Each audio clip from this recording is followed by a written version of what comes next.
Good evening. I'd like to call the regular monthly meeting of the Bedford County School Board for July 14th, 2022 to order. Ms. Johnson, will you please call the roll? Kirby, Here. Mr. Hill, Here. Mr. Daniels, Here. Mrs. Hairston, Here. Mr. Holbrook, Here. Dr. Mealy, here, Mr. Nelms. Here. Madam Chair, you have a quorum. Thank you, ma'am. Do I have a motion to approve the agenda? So moved. I have a motion by Mr. Holbrook. Do I have a second? Second by Mr. Nelms. Any discussion? All those in favor signify by saying aye. Aye. Opposed? Motion carries. Do I have a motion to go into closed session? Madam Chair, I make a motion to go into closed session pursuant to Code of Virginia 2.2-3711A13-1 to discuss the assignment, appointment, performance, discipline, and release of contract for specific school board. 3, for discussion or consideration of the acquisition of real property for a public purpose or the disposition of publicly held property where discussion in an open meeting would adversely affect the bargaining position or negotiating strategy of the public body. I have a motion by Mr. Hill. Do I have a second? Second. Second by Mr. Daniels. All those in favor signify by saying aye. Aye. Opposed? We're in closed session.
Motion to come out of closed session?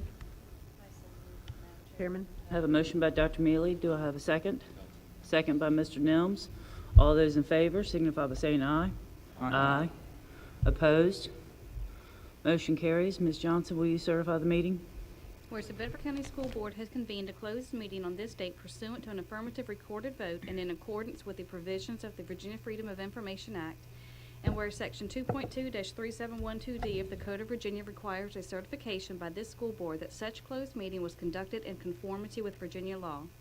Now therefore be it resolved that the Bedford County School Board hereby certifies that, to the best of each member's knowledge, only public business matters lawfully exempted from open meeting requirements by Virginia law were discussed in the closed meeting to which this certification applies, and only such public business matters as were identified in the motion convening the closed meeting were heard, discussed, or considered.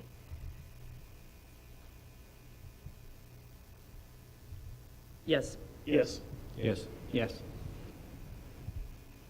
And considering there is no action to be taken out of that, we're going to move past item 2.03, and we'll move right on to item 3.01, board meeting locations. Dr. Bergen? Yes, ma'am. We are happy to come back and talk with the board some more about where you'd like to conduct your meetings. Dr. Hoisington has a presentation to lead the discussion tonight, but I just wanted to make a couple of remarks before I introduce Dr. Hoisington. We've been talking, of course, as a board for the better part of a year about where you'd like to hold your meetings. This began, from my perspective, as a concern that we weren't able to host as many people into the meeting room as we would have liked back in a year ago. You know, summertime leading up into the elections, we had people spill over in the parking lot. So one of the issues driving the concern of having a different location was to have a larger venue where, you know, we could have everybody come in that wanted to. Along the way, we've also then expressed some concern that we want to be more convenient for people and meet in various parts of the county so that folks who live on the southern end might not drive up into the town. So we'll, you know, go down to the high school on a rotational basis so folks have closer access. So that's what's gotten us to this point. And I have, from my position advising the board, no concerns about where we've landed, which is having meetings in the high schools. I just want to repeat some of my concerns to frame this conversation. My first concern is that school board meetings are unlike virtually any other meeting that we conduct in the school division because they're streamed live and because we have video conferencing capability if a board member wants to participate remotely. So that technology setup requires a lot of equipment. The cameras, the microphones, the monitors, the technology, you have to have drop points, you have to have a sufficient number of outlets, you have to have all the cabling that runs all of those things. There's a lot of setup to that. We're spending, it's 2 to 1. The number of minutes or hours to set up and break down the meeting is twice as long as the meeting itself, which is fine because we're facilitating at the request of the board. But that setup and that technology is going to be much easier because through the facilities committee, we've approved significant spending to upgrade all of our auditoriums. So we're going to have built-in soundboards and lights and cameras and cabling and outlets that we can almost plug and play. The amount of setup is greatly diminished. Meeting in a high school. That doesn't exist in any other school, and Dr. Hoisington is going to give some examples of where those challenges are outside of a high school. If we weren't streaming the meetings and we weren't going to set up for video conferencing, we could meet anywhere. We need tables and chairs. You know, it's the technology that is the leading concern that I have for conducting a school board meeting. The next concern I have, and we've discussed this, is the impact on students and the instructional program. To do the setup, we have to set up hours in advance. So to be ready for 5 o'clock, you got to roll back many hours. The tables have to be set so that the microphones can be laid out, so the cabling can be laid out. Whatever that space is, whatever time of day that has to begin, that room is essentially not available to students and staff at that moment forward. So I'm just cognizant of wherever we meet, whether that's in elementary, middle, or high, what is the impact on the instructional program and on students, their movement, the dismissal procedures for that school, et cetera, et cetera. And then my last concern is just the amount of time that's taking, the setup and the breakdown of our technology team, the school staff that's associated with it. But all of those concerns are mitigated should we meet in high schools. We have a proposed schedule that takes us through December. We've checked with the high schools about what their programming is, when their musicals are, and when they have special events, and we've been scheduling to work around letting them have first dibs on what they want to schedule, and then we've been backfilling with some dates for the board. That would take us to all of the high school locations in the county. But nonetheless, I did want to come back and I wanted to have a presentation from our technology team. So Dr. Hoisington has met with his team and he has some notes that he'd like to share with you about what are some of the challenges and concerns they have as a team and how they can help facilitate meetings in any location that the board would like to meet. Dr. Hoisington. Thank you, Dr. Bergen, and good evening, Madam Chair and board members. As Dr. Bergen has already mentioned, Mr. Barry Sexton, Mr. Stuart May, myself, we went out to middle schools, started with middle schools first, just to look for feasible spaces within those middle schools for future board meetings. When we looked at these spaces, we evaluated the cafeteria, the library media centers, and the gym for feasible spaces. As we evaluated these spaces, we looked at the impact to students and schools, the space itself, was there enough electric available for what we needed to do from a technology standpoint? Was there a network drop that was available for streaming video? Where would we put a camera when we'd have to set up a camera? What cabling we'd have to run? And then where would we locate the school board and how would the audience be configured? When we look at spaces that were not feasible, first of all, we have the gyms. The gym at all three middle schools are not feasible because of lighting and sound issues. So we kind of ruled out those spaces as feasible spaces. There's also network issues within gyms. To run a network line to the location within a gym would be a very long run. When looking at library media centers, we evaluated all three of those at the three middle schools. Forest Middle and Liberty Middle have spaces that are just too small to host a school board meeting. Stanton River Middle School, on the other hand, has a space that is large enough for a meeting. Currently, it does have a computer lab within that space, and that lab is set to be decommissioned over the summer. Once that lab comes out, that space becomes more of a feasible space for future meetings. All right, looking at the feasible space then, so that just left cafeterias as far as where our feasible spaces were. As far as all those spaces, they are adequate for a future meeting. There is sufficient electricity in all of the cafeterias that we looked at, and network drops are easily accessible. We did look to see where we would place the camera, and all camera locations would be in an area that would be accessible to stream to YouTube. When we looked at the issue of cabling, we will have to run cabling, much like you see cabling here. However, in those spaces, we would need to tape them down since they will be run across larger spaces where people would be walking.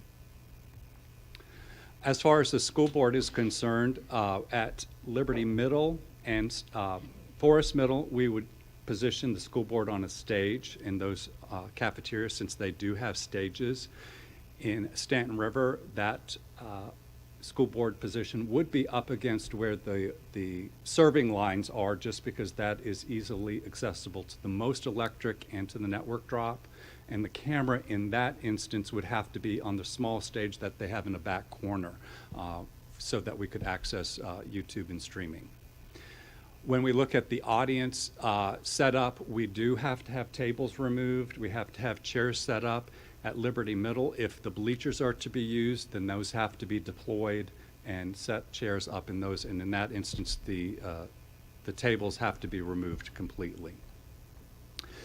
When we look at setup time for technology, it's anywhere from 3 to 4 hours with regards to Forest Middle School or Liberty Middle. And then it's a little bit more for Stanton River Middle, and that could be upwards to 5 hours for setup just for technology. If the bleachers at Liberty Middle have to be deployed or are to be deployed, in talking to Mr. Graham, that's an additional hour of custodial staff time. All right, so when we look at the impact to students in schools, what is it that we are seeing as far as impact is concerned? Students, for the most part, the later lunches would have to eat in their classroom because we would just need that time for custodial services. They will take about 45 minutes to an hour for custodials at every school to set up. Lunches at all 3 middle schools this next year will go to 1 o'clock. Technology would need custodial services to complete their task before we get in. And so if you remember those times, anywhere 3 to 5 hours for technology in those facilities. So we would have to, or we would ask that students in the later lunches eat in their classrooms. After school's activity would have to be canceled on night of board meetings. It would affect primarily Stanton River Middle School. They're the one school that does use the cafeteria for fall and winter sports for cheerleading practice. The cafeteria at all 3 schools would be closed to students during setup time. Again, this impacts Stanton River Middle School as they use their cafeteria as a hallway cut through during the day to cut from one hallway to the next. We would have to close that off, and then that would cause some overcrowding into the hallways as students then go all the way around to get to their classes. Custodial services, as I've mentioned, they need about an hour in talking to all 3 principals, 45 minutes to an hour in the middle schools to clean up, remove tables, and set up chairs. At Liberty Middle, that is an additional time for the bleachers should they be deployed. We would think that the custodial staff may need to work overtime in order to do their duties that would be postponed due to setup time for board meetings. And that's all I have, so I welcome your questions.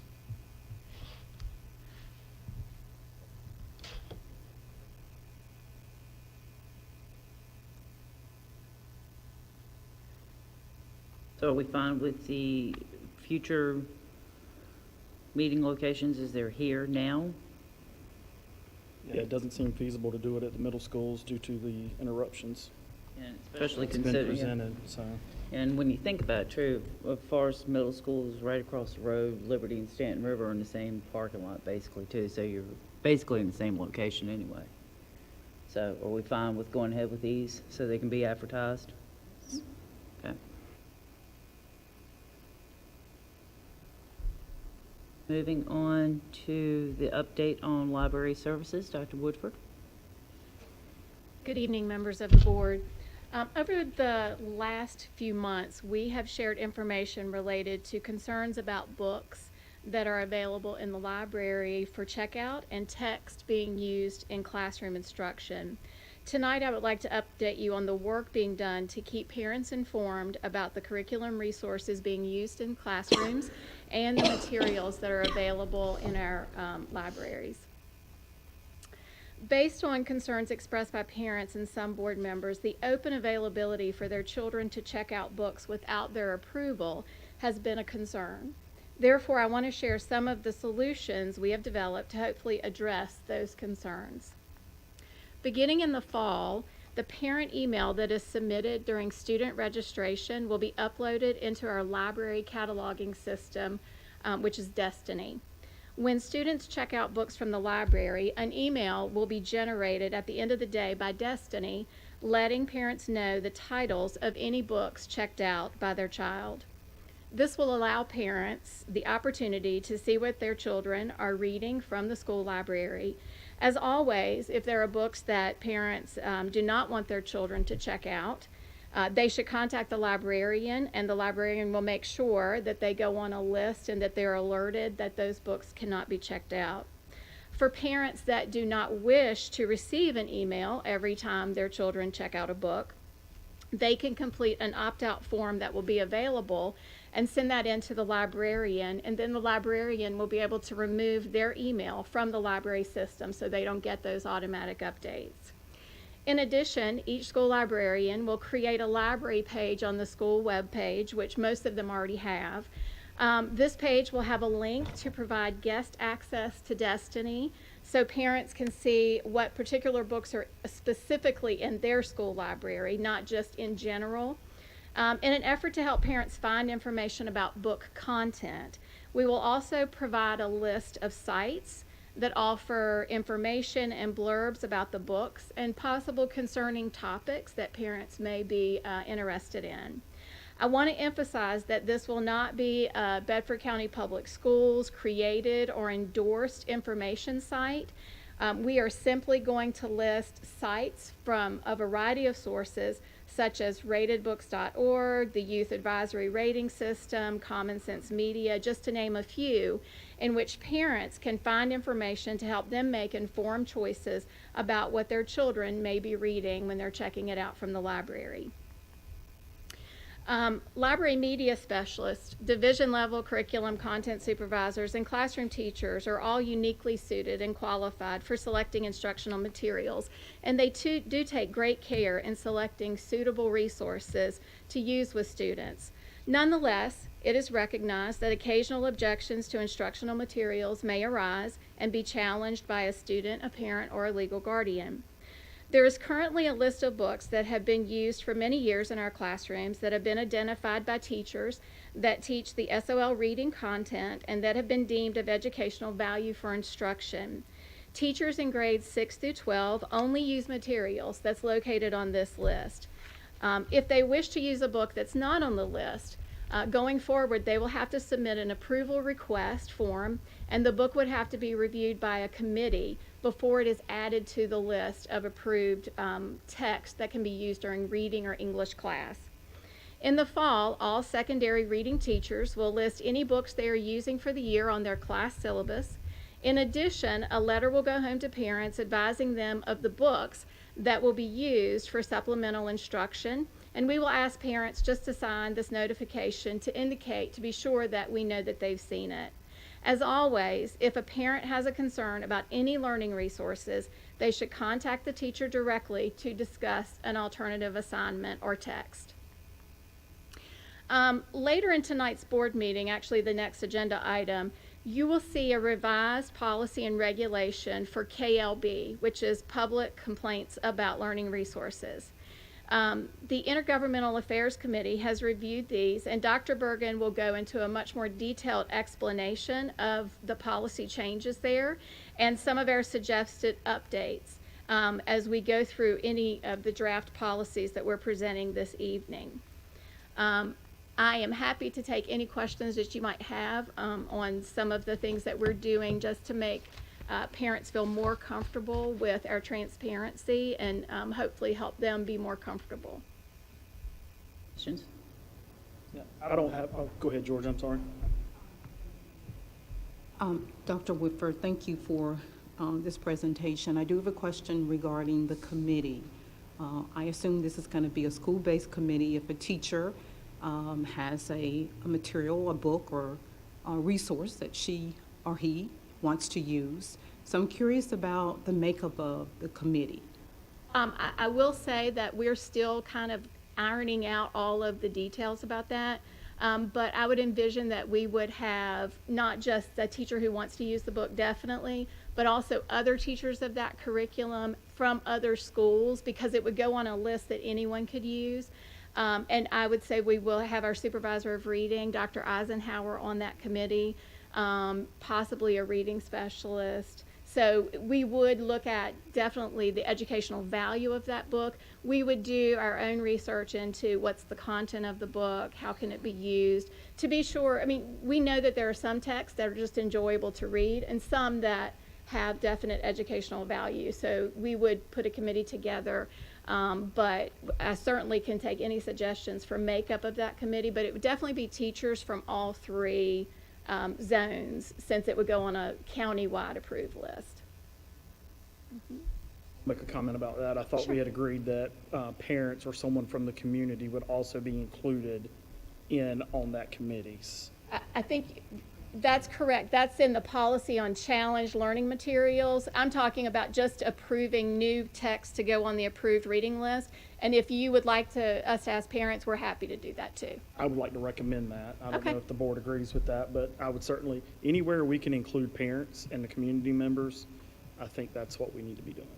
And I would also say we try really hard to also invite our students to be part of any of those, discussions. So we'll give you more details. Like I said, we still, thank goodness for Mr. Sexton, he's working with Destiny to try to iron out how to get everything loaded over. So we're still kind of making sure everything's going to work when we turn it on in a few weeks. So I'm happy to send out probably a Wednesday memo if that's okay with you, and I'll give you a little bit more detail about whatever we come to as far as makeup of committees and things like that. I don't have any further questions, Karen or Dr. Woodford, but I want to say thank you. I think this is a big step in the right direction. We heard loud and clear from our parents and community. They want to know. And so I think this, it's a win-win for both worlds. So it gives them, We it want gives to them work an with, option. absolutely. And, our parents are our best allies, so we want to work with everyone. Thank you. Dr. Woodford, in terms of the makeup of the committee, I would like to suggest that we consider our PTA presidents. Okay? I think that will certainly be more of a consistency in terms of representing the parent community if we had the president of the PTA serving on those committees. And if the president can't do it, maybe any member of the executive committee of the PTA, that is a good way to get lots of parents' input. So, Yeah, and PTA presidents do that often. They do. I mean, they're always soliciting and getting information from the community and fellow parents. absolutely, good suggestion. Or if the PTA president can't do it, their designee. Exactly. Let them be able to designate someone. Okay? That would go on the board, I think that's a great idea. I don't give that consensus. I mean, if there's other parents that are interested in participating, why would we say it has to be a PTA president? I welcome the PTA president as part of the committee, but if there's other parents who want to be involved, why would we do that? Why would we limit? I certainly understand your point as well. I'm thinking that as a PTA president, they are representing parents as a whole. And so they are soliciting and wanting, they get input from their parents who are members or who are non-members all the time. So my point is that I just think that it would be suitable to have the PTA president serve on the committee. I would have to agree with Dr. Mealy. I think certainly if we need to move this to a vote or put it to a vote, that we should do so. But I feel that our PTA presidents, I think they would welcome that opportunity and would certainly reach out to the community as a whole and want input from the parents. Would you like for me to talk to the instructional team just about their ideas about that process and bring back some ideas that maybe we can work through that in a way to satisfy everyone? We're happy to do that because I don't know that we've thought deeply about it, and we can definitely do that and come back with a suggestion. I personally think that would be a good route before we start discussing options to see what our options could be. So let's let Dr. Woodford come up with those and then come back to us next month with different options. And if you, go ahead, Mr. Hill. We are not going to do what the last board did and limit opportunity for our parents. We are not going to do that. And so I understand, allow the PTA presidents to be part of that. They do not represent all parents, period. We cannot start limiting parents again. It cannot be, it's not an option. We have to give parents an option. That's what we made a commitment to, and we cannot back down from that. Yes, Dr. Mealy? I would just be a little concerned because we're going to have a limited number on this committee. You can't have a committee that fills up an auditorium or 25 people on a committee. So I think realistically, parents may want an option, but there are only going to be X amount of spaces. I mean, 10 parents can't come to a meeting with 10, staff members. It's not going to be, I think, something that's feasible to work. So I do think the PTA is a great, or whoever it is that's chosen, that's advertised, and then parents can provide input. But I think, as Dr. Woodford, as you all form that, just like any other committee, there needs to be a reasonable number of people, not just anybody can come to this meeting. Nothing will get accomplished at that point. And I will say, I'm totally speaking off the cuff and probably shouldn't, but in my mind, I'm trying to hear what all of you are saying. And one of the things that's really important for us is that when someone wants us to review a book, that it doesn't take months and months and months, whether that's a parent who's concerned about books or a teacher who would like to use a resource. So maybe perhaps what we need to do is have some type of a standing group of parents that we can reach out to who would want to, if we advertise and they want to volunteer to be a part of these committees, that we know when we call them that they are willing to read the materials and work with us, because it is a time commitment rather than us trying to just find people. So I let me mull around a little bit with that with Dr. Trosper, and I definitely hear everything you're saying, and I'll try to kind of come back with a good solution that works for everybody. Yeah, if I could just provide a couple clarifying comments. We're talking about committees in the plural. So, well, before I start that, let me thank the two members of the Intergovernmental Affairs Committee, the IGA Policy Review Committee. We've talked extensively about this process. Dr. Woodford in her presentation was referring to providing assistance to our teachers when they're making selections for books that are going to be used by all students. There is a balance with academic freedom, and our teachers have an expertise in their curriculum content and their knowledge. Up to now, they've been making decisions, and then sometimes their decisions have been called into question, and we've had lots of public conversation about it. What we're proposing here tonight is to have teachers help one another in helping one another vet the materials that they're selecting for use in, let's say, an AP classroom or something that's offered in all of our high schools or several of our high schools. And I've heard the comments tonight, and that's what Dr. Woodford wants to go back and reflect on some more, is how can we include students and parents in making those selections of materials that we're going to use with all kids, because that would really follow our textbook process now. Before we choose a textbook, we take a lot of public input on things. But we don't want to have a process that's so bogged down that we can't start a school year because we don't have any materials selected. So there's going to be some balance on the front end of how we select materials.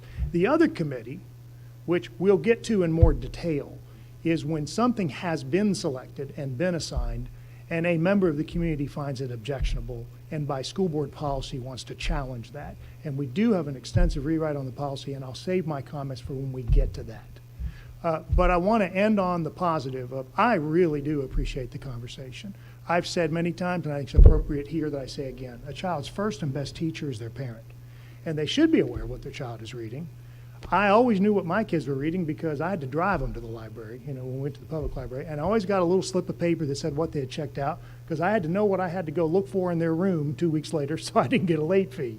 So I knew what they were reading, and we read those books together. And I would encourage parents to always know what your kid is reading and read it with them and talk about it at home. Not all parents know to do that or think to do that, and so what we have designed here in respect for parents always being informed and being included in what their child is learning is we're going to let you know, parents, when your child has gone to the library and checked a book out. I would think the first thing a parent is going to think is, thank God they're checking out a book and they're going to the library, and that they're bringing something home and they're going to read. But we hope then that they'll ask their child about that book. They'll read that book with their child, and if they have any questions or concerns, we're going to put some resources available online. They can do their own research about that particular book.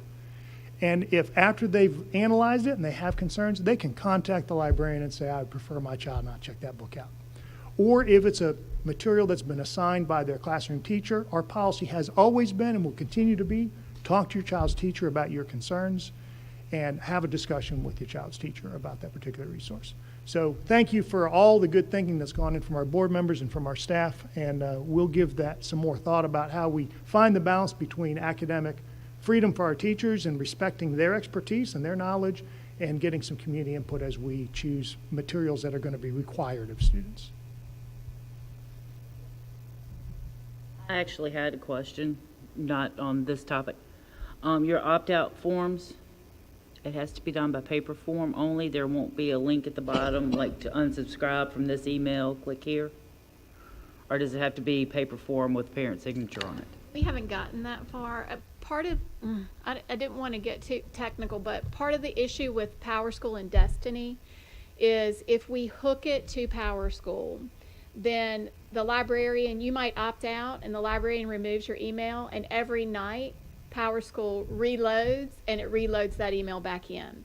So what Mr. Sexton's going to have to do is do a manual upload one time at the beginning of the year and then unhook those systems talking to each other.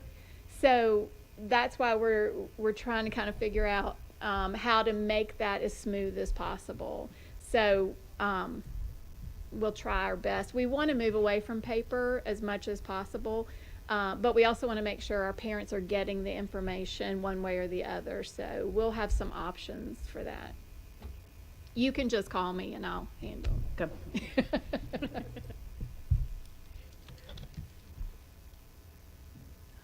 On to item 4.01, policy updates. Dr. Bergen? Yes, ma'am. So tonight for information, there are 8 policies and 1 regulation for the board's consideration. These were reviewed by the Intergovernmental Affairs Committee at their last meeting on June 28th. So lots of discussion at the committee level, and so what you're being presented tonight is been vetted through that committee for the full board's consideration. So there's, I'll just summarize quickly an overview of all of them, and then I want to spend a little more time on a couple of them. So DGC school activity funds, the policy language has been added regarding the duties and insurance coverage for school personnel who serve as school finance officers, and legal updates have occurred. DJG vendor relations, there's been policy wording changes regarding a prohibition on solicitation or acceptance of gifts, and then subsequent disclosure of any subsequent employment that would prevent any conflict of interest. GCBB professional staff supplementary pay plans has gone through an extensive rewrite. This policy language with its revisions mainly applies to secondary teachers who are assigned additional teaching sections or course loads in excess of 150 students and would then be eligible for additional compensation. I'll skip down to K. Well, so then the others that I want to have some more extensive conversation about. So we've had several board meeting cycles where there was a request to consider unretiring 2 policies. I gave that a lot of thought, and then I believe it was Mr. Daniels in a sidebar conversation suggested, I took the challenge that we think a little more deeply other than simply posting documents, that we teach documents.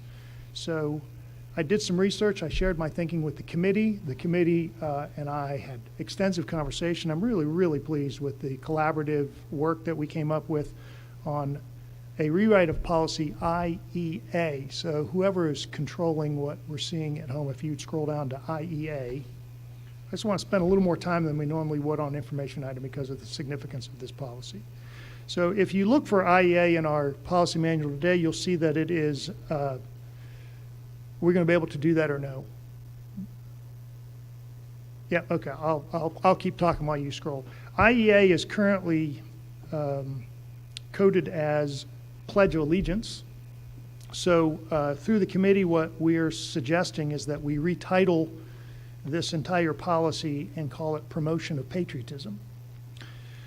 The policy, so as it currently reads, talks about the significance of the Pledge of Allegiance and students reciting the pledge every day.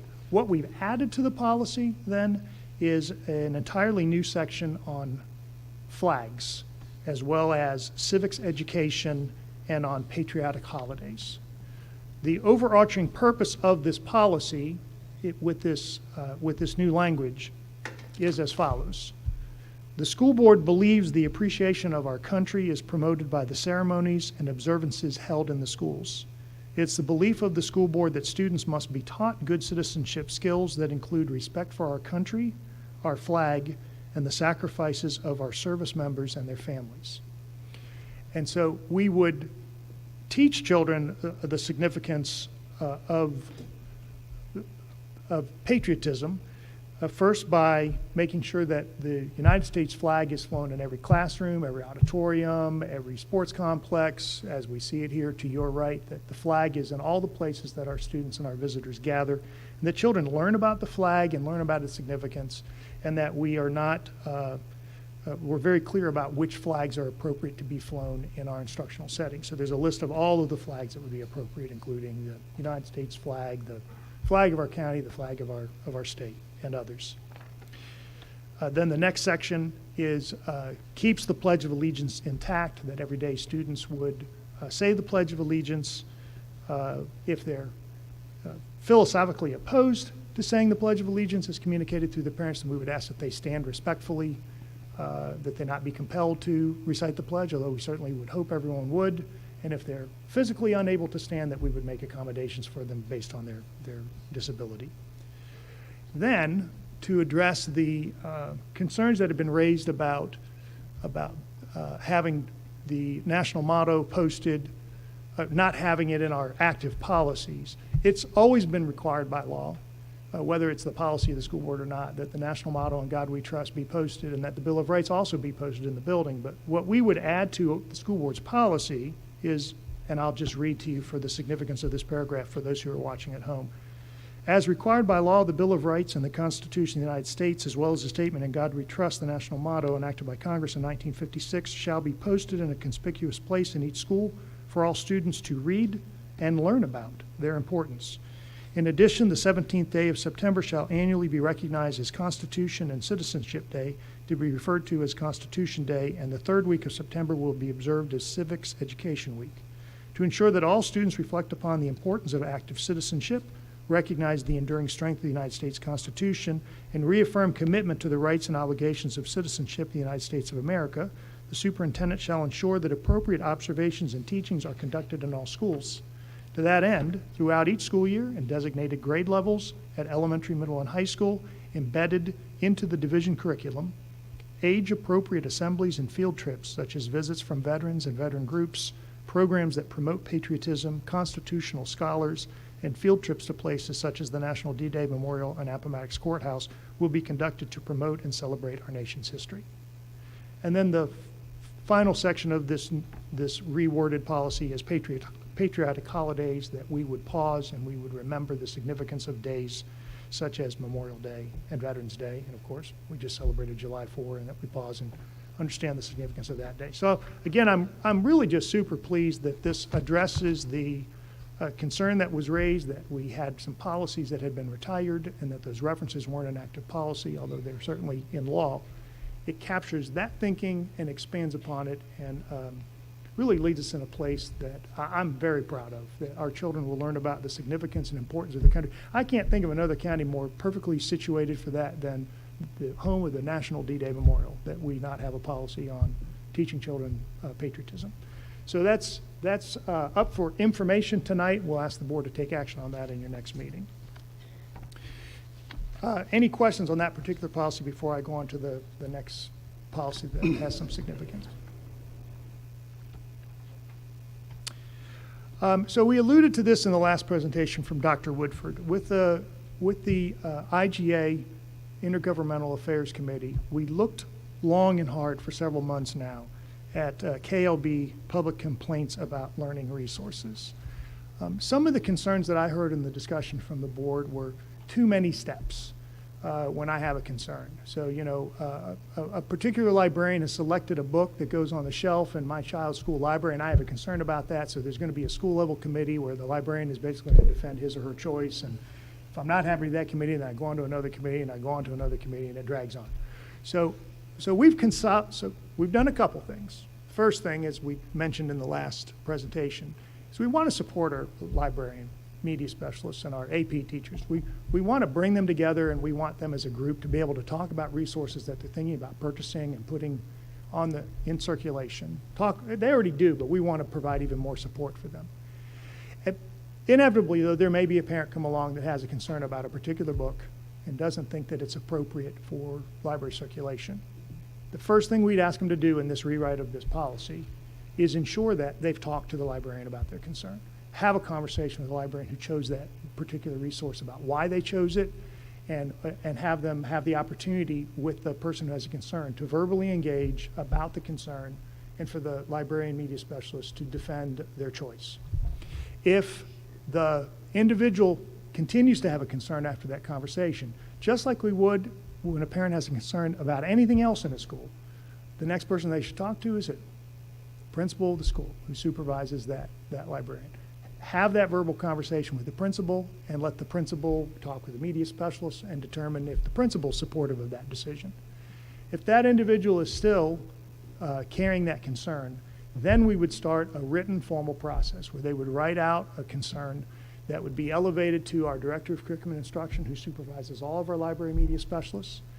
And there would be a committee would be formed. The committee would be a division level committee.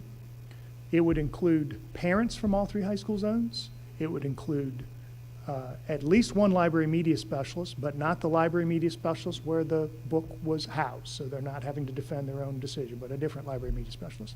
Teachers from all 3 zones, students from all 3 zones, a community member who's not connected to any school, but just represents our community, and a school board member. One committee, and truly a community committee. And that committee, with the person who raised the concern, would read the book together, like a book club. They would read the book, and they would identify, what are the merits of this book? Why was it picked by a library media specialist and then defended by that library media specialist and by that principal and by our Director of Curriculum and Instruction? Why is it so good that we're going to stand by our decision? Talk about its merits, talk about the concerns that the complainant has raised, talk about other resources that might be available and might be appropriate. Just have a very, honest conversation with one another, and then as a committee make a recommendation to me. And then I'm either going to accept the thinking of that community-based committee, which I hope I would. If they may come back as a committee and say, we think that book should come out of circulation, I'm going to support that decision. If that committee says, we think that we've had an honest conversation and we think it has some controversy, but it's worthy of other people's children having the opportunity to read it. Because remember, the complainant, if they're a parent, always has a right for their child not to read that book. We're talking about no one else's child being able to read that book, and that's why we want that to be a very public and community-wide discussion.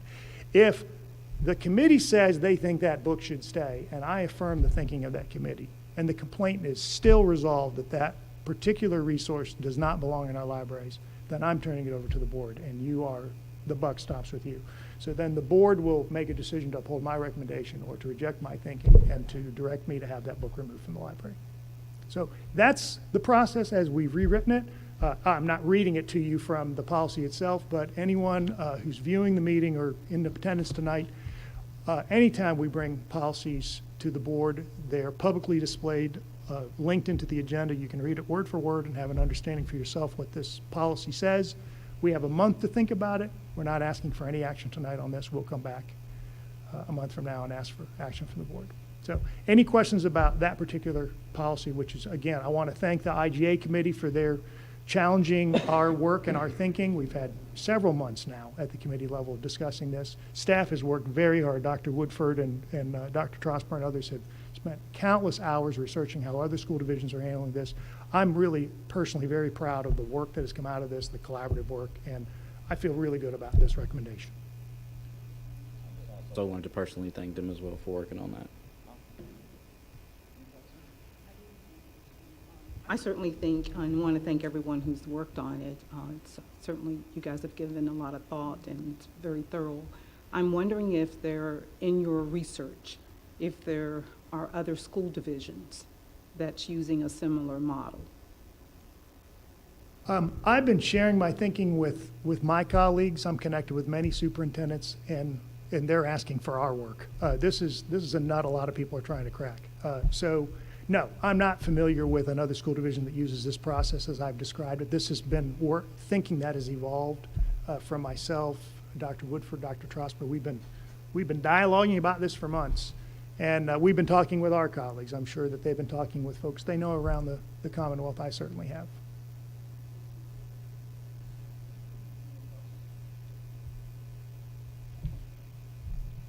Given the time, I think we should hold off on 4.02 till we reconvene at 7. Do we have time for 4.03 real quick? Dr. Woodford? How many minutes would you say do we have time for? More than, Well, they were fine. I think we what should- time are we going to break, ma'am? 6:30 is what's on the agenda, as close to it as, I'm not sure if is 6 minutes going to be I kind of. think it will be. Okay. It's- Yes, ma'am. 6 minutes. So division school boards are required to approve changes or updates to the comprehensive local plan for the education of gifted students. Every 5 years, the DOE conducts a technical review of local gifted plans, and our next 5-year review will be in 2025.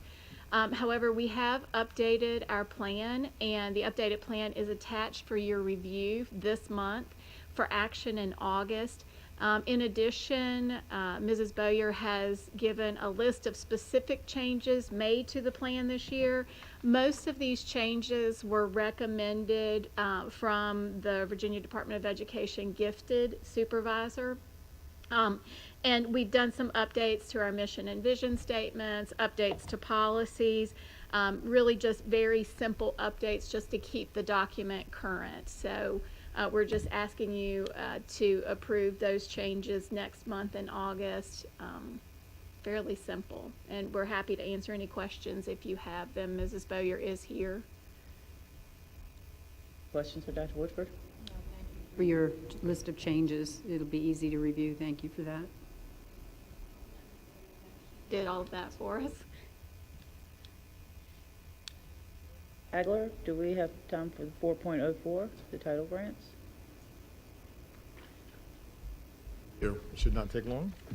The Title III grant that's in front of you, it was not presented with the other grants back in May and June. This is a small grant that is with a consortium out of Virginia Tech for English learners. We use this money for substitutes to come in or tutors to come in. So our English learner full-time staff bring these people in to actually help tutor these students that are English learners. So it's about a $6,000 to $7,000 grant. It's never needed board signature before. They were requiring it this year, so I'm bringing it before the board for consideration this month, and we'll be back before the board for approval next month.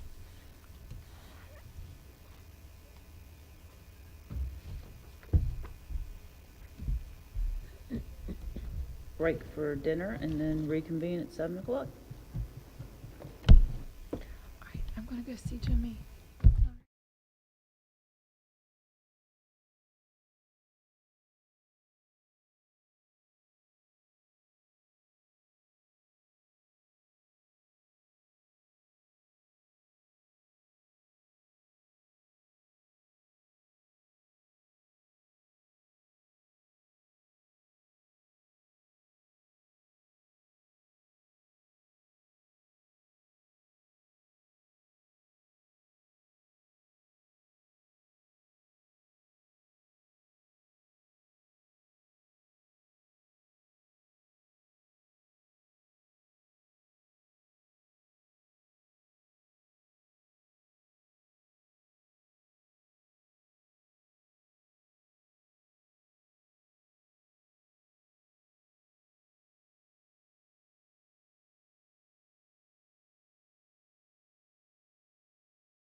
Good evening, everyone. I'd like to reconvene the regular monthly meeting for the Bedford County Public School Board for January 14th, 2022. If you'd please join us in the Pledge of Allegiance. I pledge allegiance to the flag of the United States of America and to the republic for which it stands, one nation, under God, indivisible, with liberty and justice for all.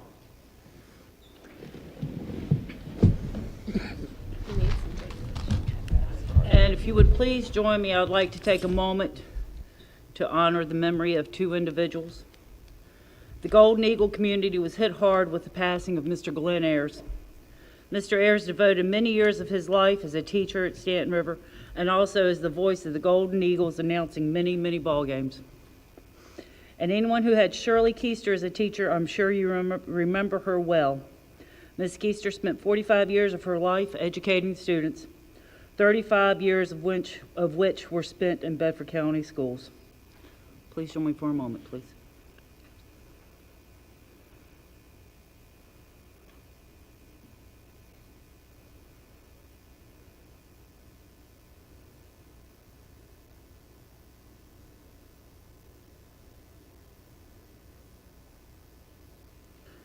Thank you very much. And on behalf of the Bedford County School Board, I would like to offer our sincerest sympathies to the families.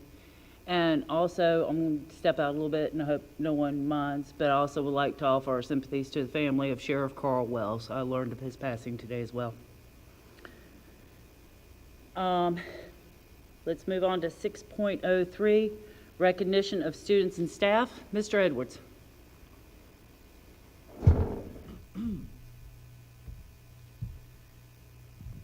Thank you, Madam Chair. We've had a few no-shows, so I've had to make some adjustments, but I think we're ready. If you, Mr. Vice Chair, and Dr. Bergen would please all come forward to center stage.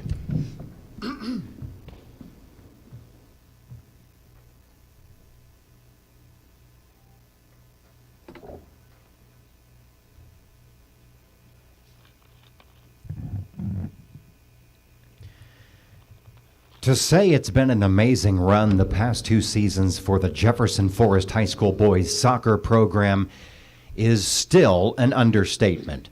Coach Scott Zaring's club has appeared in the state championship game not once, but in both seasons, and they've lost both of those state championship games in absolute heartbreaking overtime penalty kick fashion. It's the first time a JF boys soccer team has appeared in back-to-back state championship games, and that's saying something because the program has been a powerhouse in Virginia for most of the past quarter century. Tonight, we recognize the players from this year's state runner-up team who finished the season with a record of 23-1. Jonah Towles.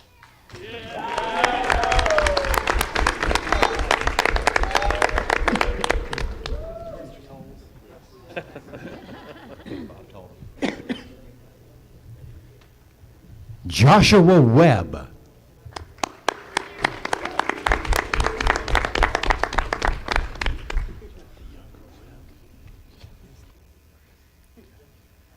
Justin Chido.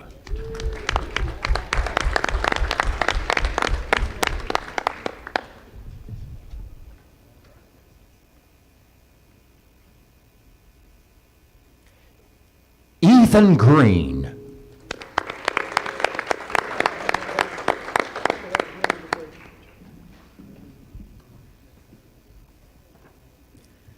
Nolan Hill.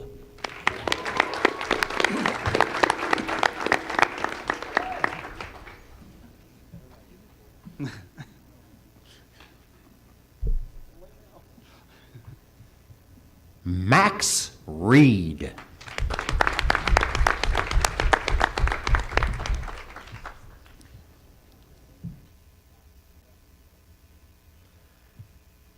When he's not running with the football, he's playing soccer. Alex Marsteller.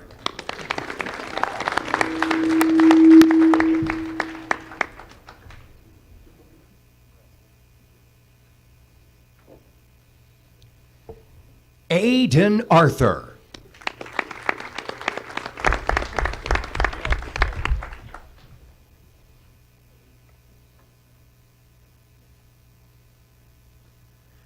Bryce Wood.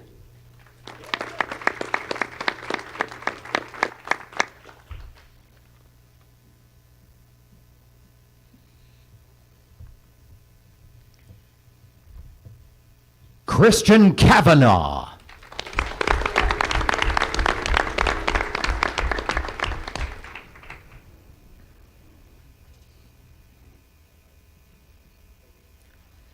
Ben Roders.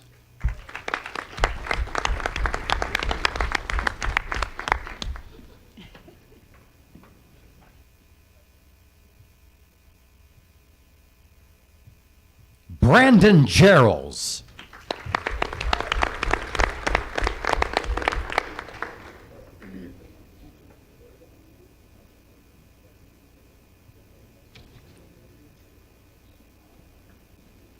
Cameron Sexton.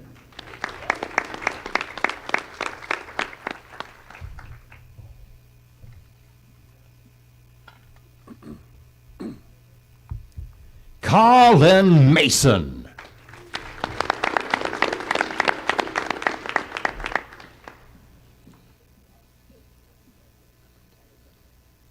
This one's way too good to pass up. Jacob Banga Gong.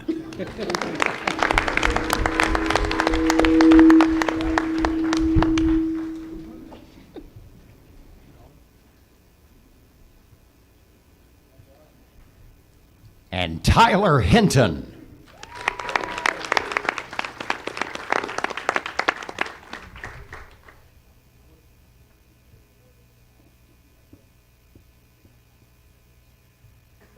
The 2022 state runner-up boys soccer team, the Jefferson Forest High School Cavaliers.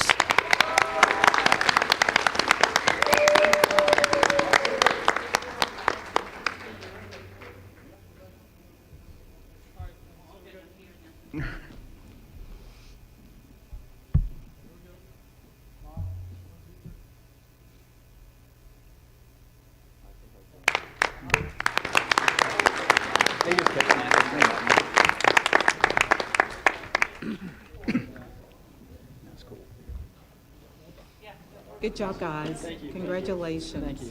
Thank you. Good job. Congratulations. As we continue, VHSL Film is an all-in event, meaning classes 1 through 6 are all competing together for Best Film and Audience Choice Awards in each category. There's no separating schools because of size. You got to compete with the biggest schools no matter what. Jefferson Forest High School did that just this year, and for the second time this year, they've come away winners. Films are limited to 8 minutes and are required to be original student works. Students manage their own screenwriting, casting, post-production editing, copyright compliance, and shooting schedules. In the category of animation, the film Clayboy was awarded State Best Animated Film and State Audience Choice Animated Film. Written and directed by Bridget Spangenberg.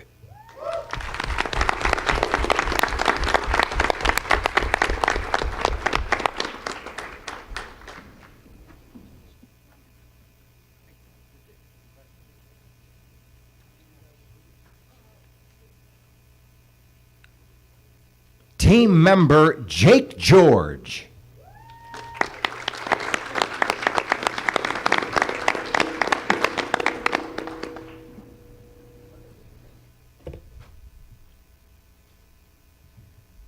And that is your Clayboy State Championship team.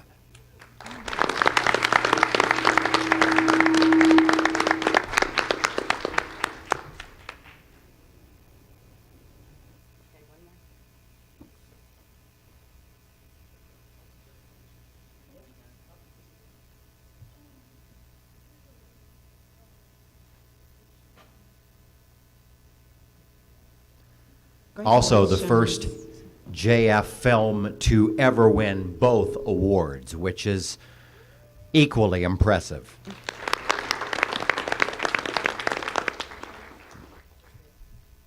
for those of you that couldn't hear, they just said that there was a link to them on YouTube, if you want to look them up and see what they've done.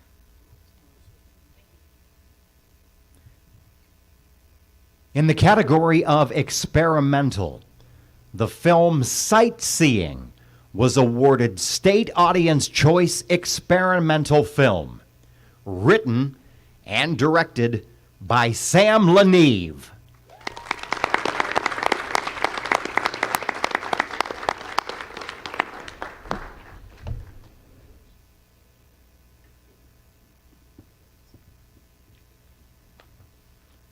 And that is your sightseeing team right there.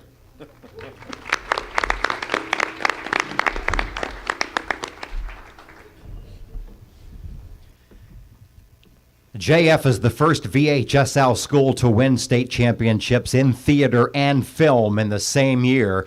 And with that, we give major props to Spence and Nikki White.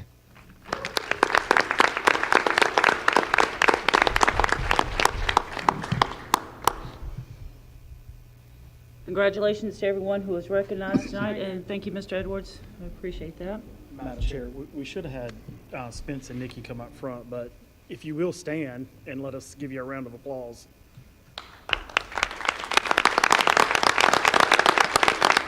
Thank you.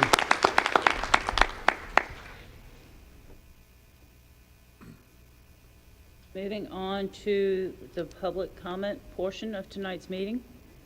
The public comment portion of tonight's agenda is limited to 40 minutes. Speakers are asked to state their name and voting district. The school board is here to listen to your comments, but will not engage or respond to speakers during this 40-minute period. Please remember that this is a public meeting, and we expect all speakers to refrain from any foul, abusive, or hateful language. Mr. Edwards will serve as the timekeeper for individual speakers with a ringing of a bell indicating that a person has 30 seconds remaining, and a second bell will ring indicating a person's 3 minutes have expired. Mr. Edwards will also serve as timekeeper for a cumulative 40-minute period.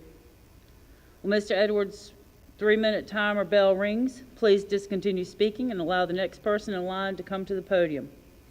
Should you be unable to finish your comments, please send or give them to Mrs. Johnson. She's right up front, and she will give them to board members. We also ask that you please do not adjust the microphone at the podium as it has been positioned for optimum audio quality. And according to my list, Dave Dietrich. And that's what I thought, but that's why it's not. Yeah, it is 4. And it is 4 minutes, not 3. I was reading it wrong.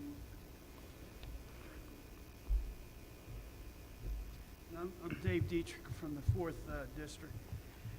Ladies and gentlemen, over past sessions, we have discussed the origin of critical race theory, tracing it back to the cultural Marxist Frankfurt School.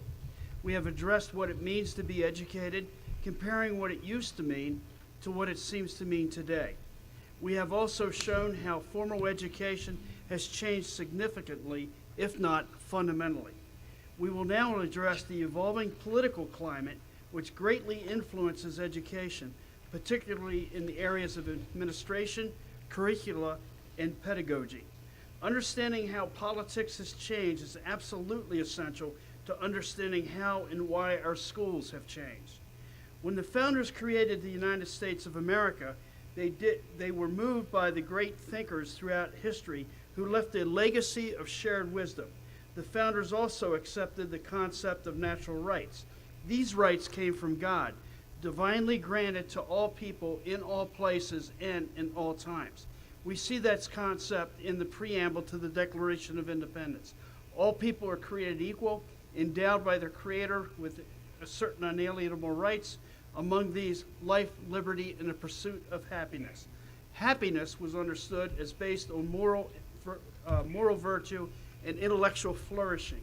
Both were absolutely critical to liberty. This happiness and liberty were predicated on education. The founders also believed that human nature could never achieve perfection, as humanity would always be capable of great good, but also great evil. For sure, the founders believed that education might improve humanity, perhaps substantially, but never to the point of utopian perfection. By the way, it is Marxism that assumes utopian perfection. Of course, history shows us it always results in the opposite. It delivers hell. Given these insights, the founders had definitive views of government and its role in education. Government should be limited in scope, but also a protector of individual God-given natural rights. Government should also facilitate education. Since the dawn of the progressive era, which began at the end of the 19th century, progressive government has taken on responsibilities that far exceed all previous duties. Many political progressives see themselves as intellectually and morally superior. Many insist they are the true experts. They also determine individual rights, not God. Federal progressive government today also no longer facilitates education. It administrates progressive education proactively, even demanding favorable politically correct outcomes. Reflecting progressive politics, many educators today are deeply committed to progressivism. Not all. Embracing the ideas of Francis Willard, John Dewey, and many others. Many believe they know what is best for the society overall and for our children and grandchildren. Moral virtue and intellectual growth, so central to classical liberal education and to liberty itself, have been under constant assault. This is now the recurrent theme in many progressive actions, especially in education. The other recurrent theme is indoctrination. 30 seconds. Thank you. Thank you, Mr. Dietrich. Raymond Smith?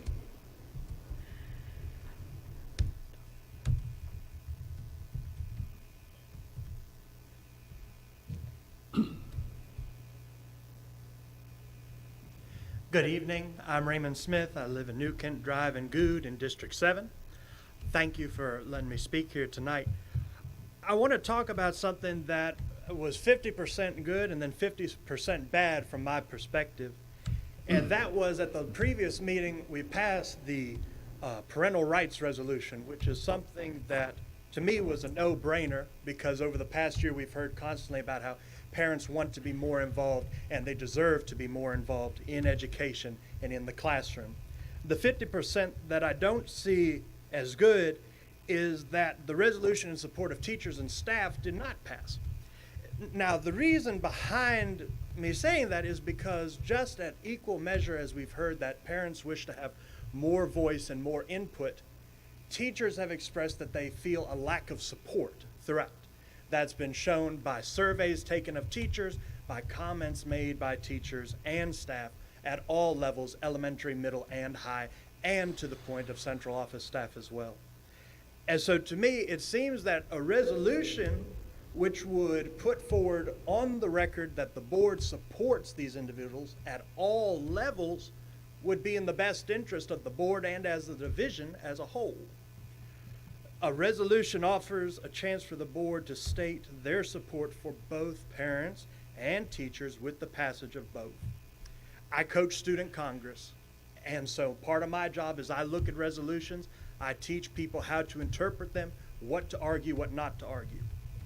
A resolution is a statement of beliefs, and I tell my kids, if you have an issue with a belief in it, in the resolution, then you state that, and that's what you go after. I don't personally see how people can take issue with any of the statements in the resolution, nor do I think that that's any point of any member up there. That is an issue.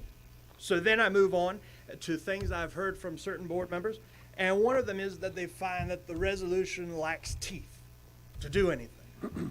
And that is very valid, that it does not have any teeth to it. But a resolution is not required to have teeth.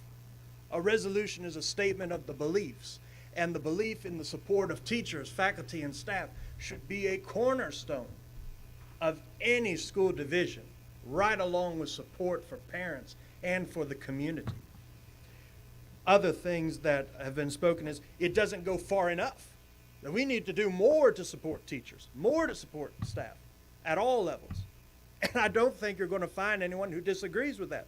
But the fact of the matter is that the resolution does not have to have that in it.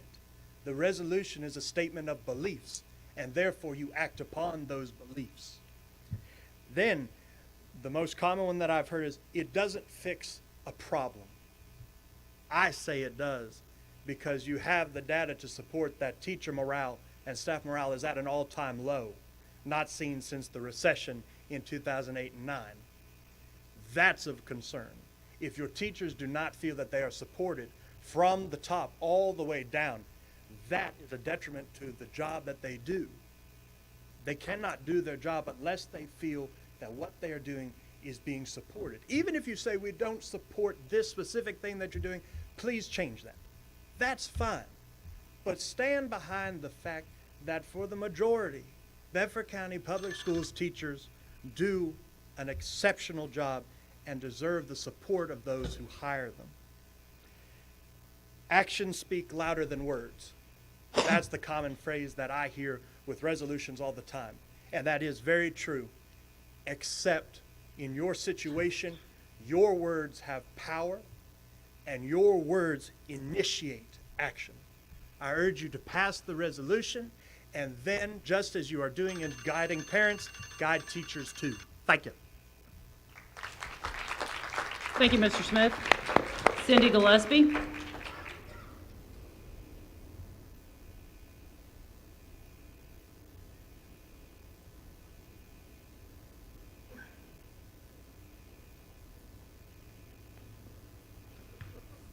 Thank you for giving me the opportunity to speak tonight. My name is Cindy Gillespie, and I live in Franklin County, but I've been teaching at State and River High School for the past 23 years.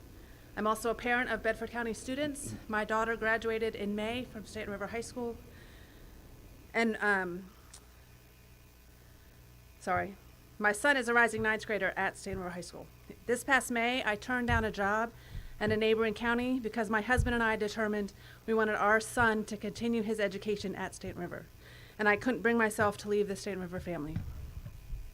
Growing up, my dad was on the school board of my high school for 10 years, so I know firsthand how many hours he spent each month talking and listening to his constituents. He would listen to all of their thoughts and opinions, and then ultimately make a vote based on the people's voice and his personal convictions. I wanted to personally and publicly thank you for the time that you put in as an elected official for the people of Bedford County. Your decisions affect the students, parents, and teachers of Bedford County Public Schools now and in the future. Last month's tie vote on the teacher staff support resolution was baffling to me. Coming at the end of the toughest year in my career, every single day I had to make multiple preparations for students in my classes, students that were working at home while on quarantine, students coming back after 2 weeks off of after 2 weeks being away on quarantine, doing nothing due to lack of internet or lack of motivation, students that didn't get to school because of busing issues, students that had vacations or sporting events and had to ask for their work ahead of time, not to mention the countless extra duties I was asked to perform because of teachers being out. At the start of a summer, I am planning for geometry, algebra 2, honors math analysis, dual enrollment pre-calculus, dual enrollment calculus, and advanced placement calculus next year. I was planning to use my summer vacation to help plan for all of these content areas, as well as spend time with my own children, since I spend most of the school year focusing on other people's children. After last month's vote, I've never felt so unsupported by the very people that I'm supposed to be partnering with to educate our children. I'm sorry. I know this is not a time for you to respond, but I just have one question for those of you that voted against this resolution. I'm sorry. Why did you vote against this support resolution? It was such a small thing to piggyback off of the parent support resolution. It's helped to solidify that we are on the same team and have each other's back. A contract is not a sign of support. It is a sign of you needing staff The lack of support might be one reason that we struggle to find staff. Do you understand that your vote of no made all teachers and staff feel unsupported? Why did you not publicly support us Why do you not support us as the teachers of your children? I hope that this lack of public support does not mean I will be covering classes all next year too, when we are struggling to find qualified staff. Thank you, Ms. Gillespie. Leanne Ellis.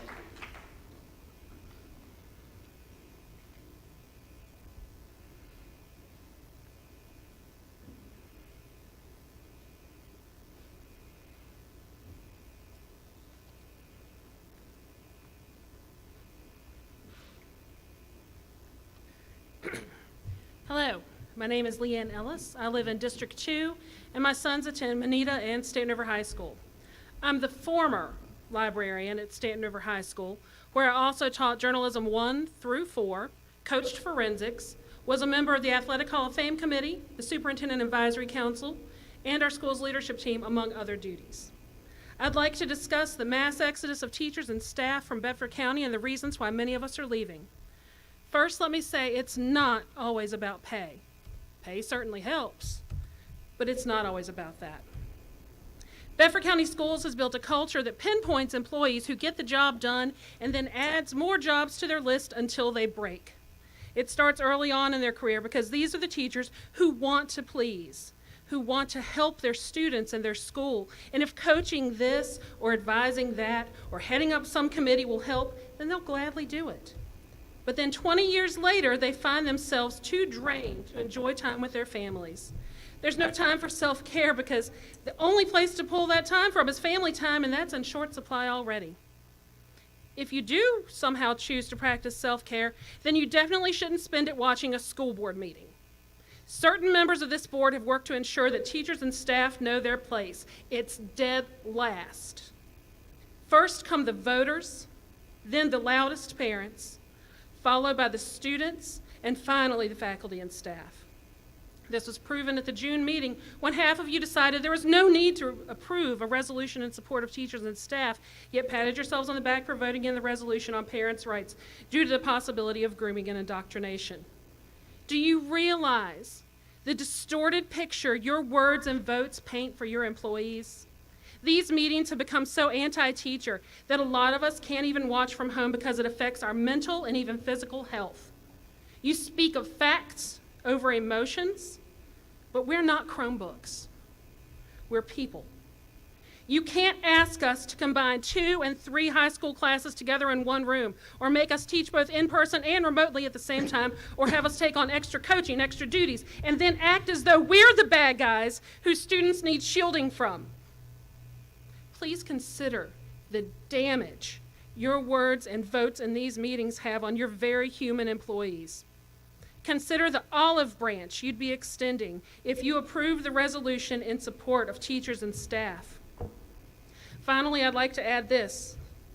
One of the reasons I resigned is because I know I'll be a better advocate for my sons if I'm not teaching in this school system. I look forward to exercising my freshly recognized parental rights and working with you all quite a bit in the future. Thank you. Thank you, Ms. Ellis. Cindy Younghouse.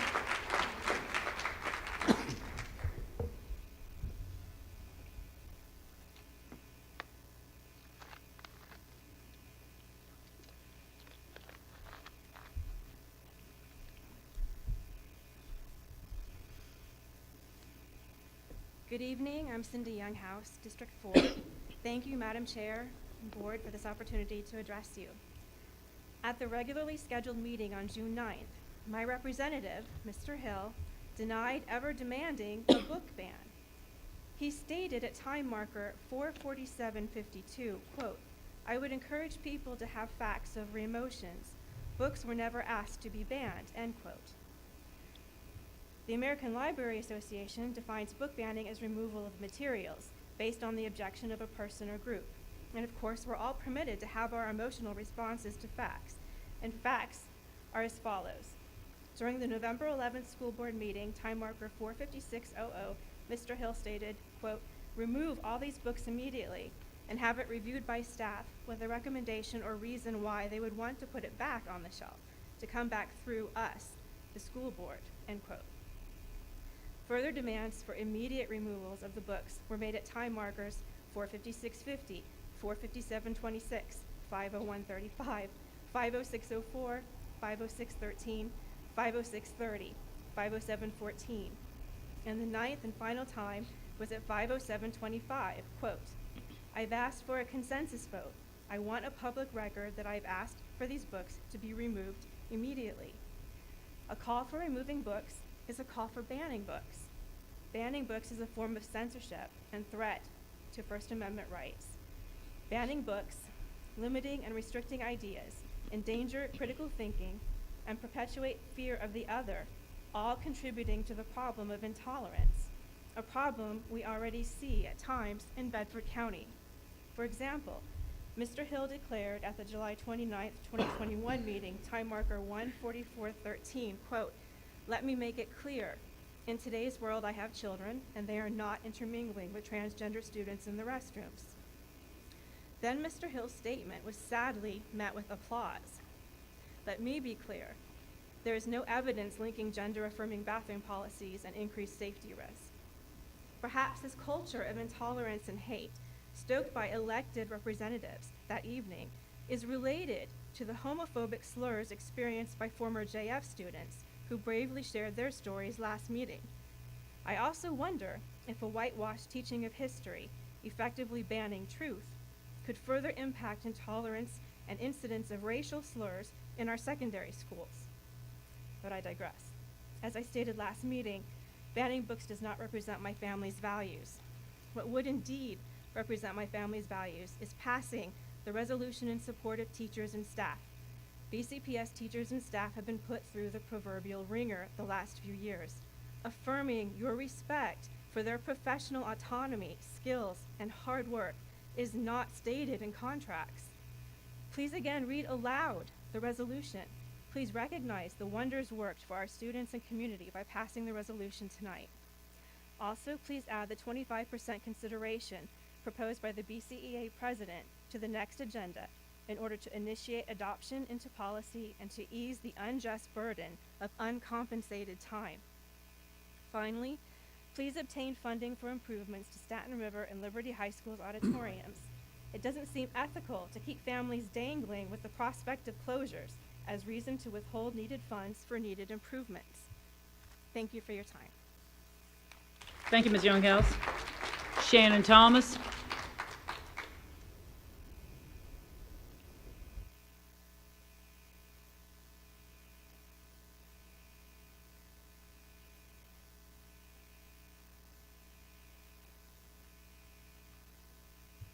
Good evening. I am Shannon Thomas, a resident of District 1 and a 27-year veteran of teacher at Staten River High School. Tonight I want to address a topic that arose during the June board meeting that concerns me both as a taxpayer and as an employee. But first I want to publicly thank the entire board as well as the BCPS administration staff for crafting and approving a budget that restored steps on the teacher pay scale and included significant raises for those of us at the top of the scale.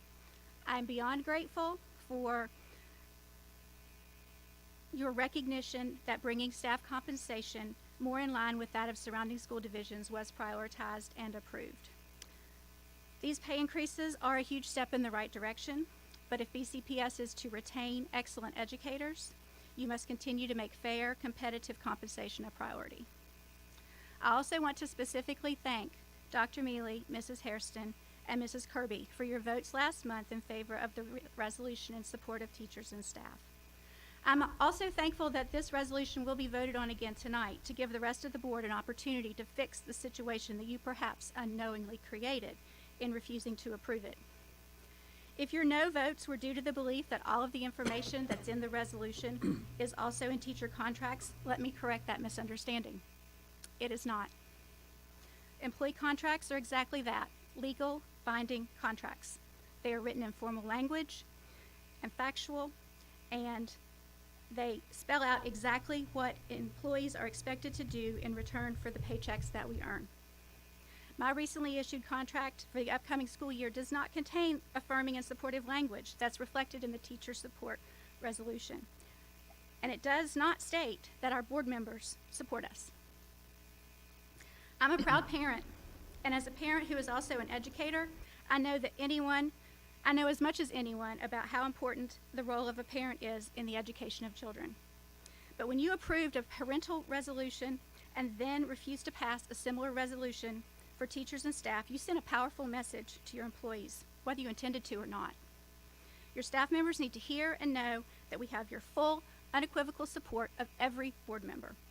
And in the absence of that affirmation and support, experienced, competent staff members will leave and find employment in a place where they feel appreciated and supported. That's exactly what I've seen many of my colleagues do and others in our school division.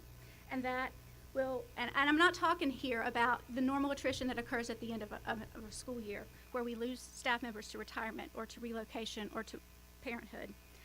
I'm talking about big numbers, and I don't have the exact numbers, but we'll eventually know that. And if you don't realize that teachers are not the enemy, I need for you to realize that recent board meetings have certainly made us feel as if we are. So in refusing to support that resolution, you were trying to run off even more competent and professional educators. That's exactly what you've managed to do. We're entering year 4 of educating in chaos. Teachers and staff members have had to adapt, be flexible, continue to do our jobs during a worldwide disruption. We're tired of all the uncertainty, the change, and quite frankly, harassment from the rest of the world who think that they know what it means to educate children just because they went to school themselves. No one can know for sure what the new school year holds, but what we could know for sure as summer marches on and we draw closer to returning to our classrooms, prepared to face whatever anticipated or unexpected challenges the new school year brings, we could know that we have the full support of every board member. And you have an opportunity tonight to restore the faith and trust of your staff. You've already acted to provide financial compensation that was long overdue. You were willing to approve a resolution to fix a problem that existed for parents. I urge you to also step up and approve the resolution to support teachers and staff, fix the newer problem of how poorly regarded your employees perceive themselves to be in this school division. Thank you. Thank you, Ms. Thomas. Robert Ashwell.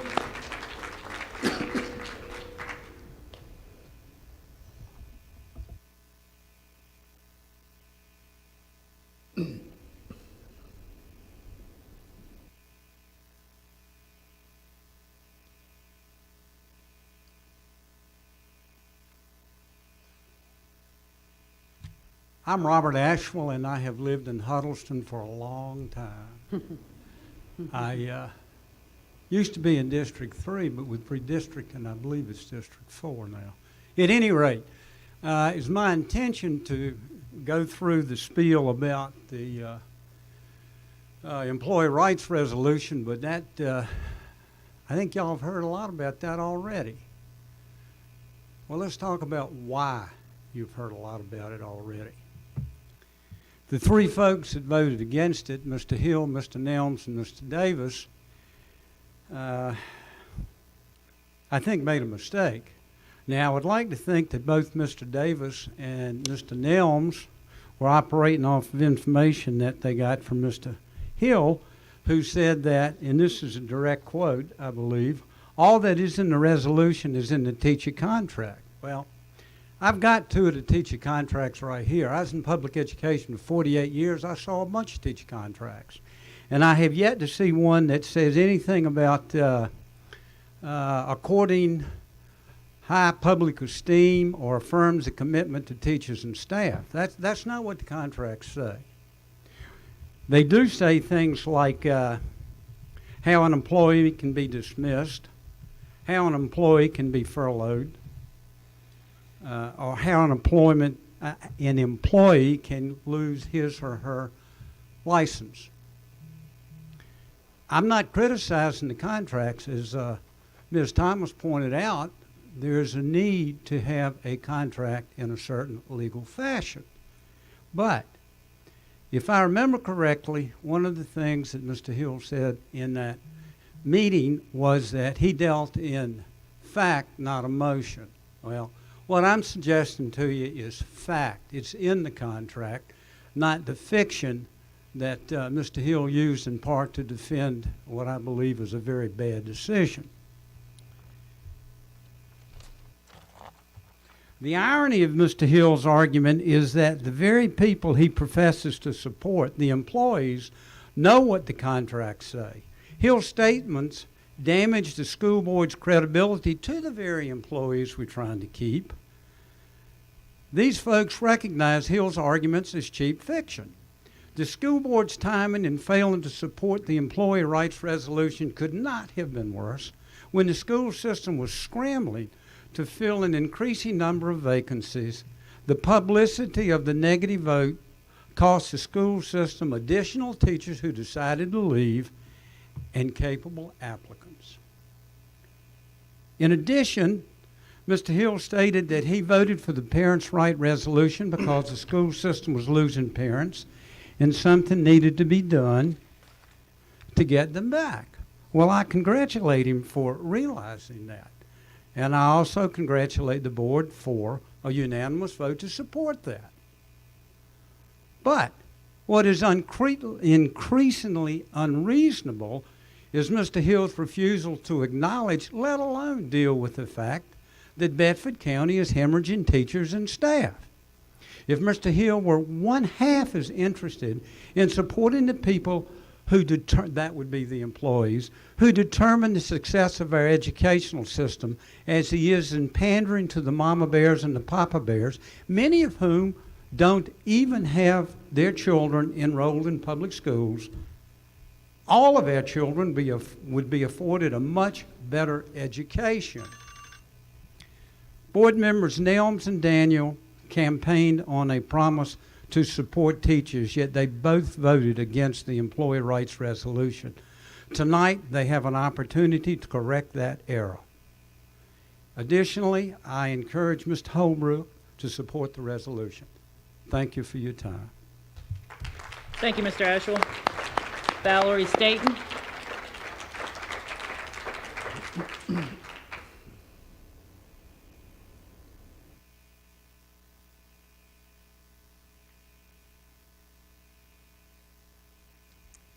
I think what I have to say you've heard a lot about already, but I spent time writing this, so I'm going to read it. My name is Valerie Staton. I'm from District 3, a parent of students in Bedford County Schools, and a teacher at Staten River for going on my 18th year. Let me start. Can you hear me? Okay. Let me start by thanking everyone that was involved in reinstating steps to the teacher pay scale. It is very much appreciated, especially by those of us who have been hanging around since the early 2000s and had our steps frozen early on in our career. For teachers who feel appreciated by actions, this does a lot in terms of making them feel appreciated and supported. For some people, feeling appreciated and supported is very important to their sense of self and is what keeps them in relationships, personally and professionally. But we all feel appreciated and supported in different ways. For myself, I feel appreciated and supported by actions, so the step restoration was a big deal to me. To give you another example, I had a school year where I was hanging on by a thread, and this was pre-COVID, in case you're wondering. The administrative staff worked out some solutions, and I was able to get the classroom support I needed to provide the kind of instruction that I was accustomed to providing. That made me feel appreciated and supported. Something like the resolution in support of parents and employees is not something that beforehand I would have felt was necessarily needed to be said. I'm well aware that I have rights as a parent. Like, I've never questioned that before this year. That's never been a question in my mind. And that I have rights as an employee. So I, beforehand wouldn't have needed or wouldn't have seen a need in either document. Neither document is harmful, and their existence and approval do not hurt anything. But I personally do not feel that either one was necessary, but that's how I feel. There are many people who take to heart what is listed in these documents and feel that they are important because they feel appreciated and supported through these positive affirmations. And the fact that you would approve one for parents and then not approve one for teachers doesn't sit well with us and with them. These same people believe that it's important for you to show your support publicly by voting in favor of the teacher and staff resolution, just like you did with the parental rights resolution. Let me illustrate this further with an example. I'm going to use weddings. Are they necessary? Not really. You can get married at a courthouse or in your living room. Some people value the act of getting married, but not the fanfare of it. They don't see the need to perform the ceremony out in front of a large crowd of people, but in the end, they'll get a license to make it legal. Many people take it up a notch, though. They rent a venue, they spend a ton of money on food, invitations, decorations, and they make a big deal of it. They spend hours writing wedding vows specific to their significant other and recite them to each other for all to hear. This couple will get the same license that the other couple did, and the endings for both will be the same.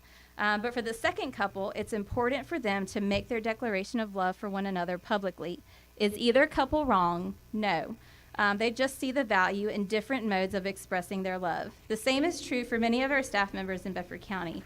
Voting in favor of the teacher and staff resolution would be an extremely easy way for you to publicly express not maybe your love for teachers, but your support for them and the staff of Bedford County Schools. Not to mention looking at surrounding universities and the decreasing number of people enrolling in teacher preparation programs. This is not an issue that's going to go away, so anything that we can do to show teachers and staff that we support them will be beneficial and helpful in the end. On another completely unrelated note, several of my coworkers have mentioned how helpful it would be if the $1,000 bonus that is going to be paid in December would be paid in November to help pay for costs associated with the Christmas season. It's just something that I've been hearing a lot about with coworkers of mine. Maybe it's been thought of already. I just wanted to bring it to your attention because it's something I've been hearing.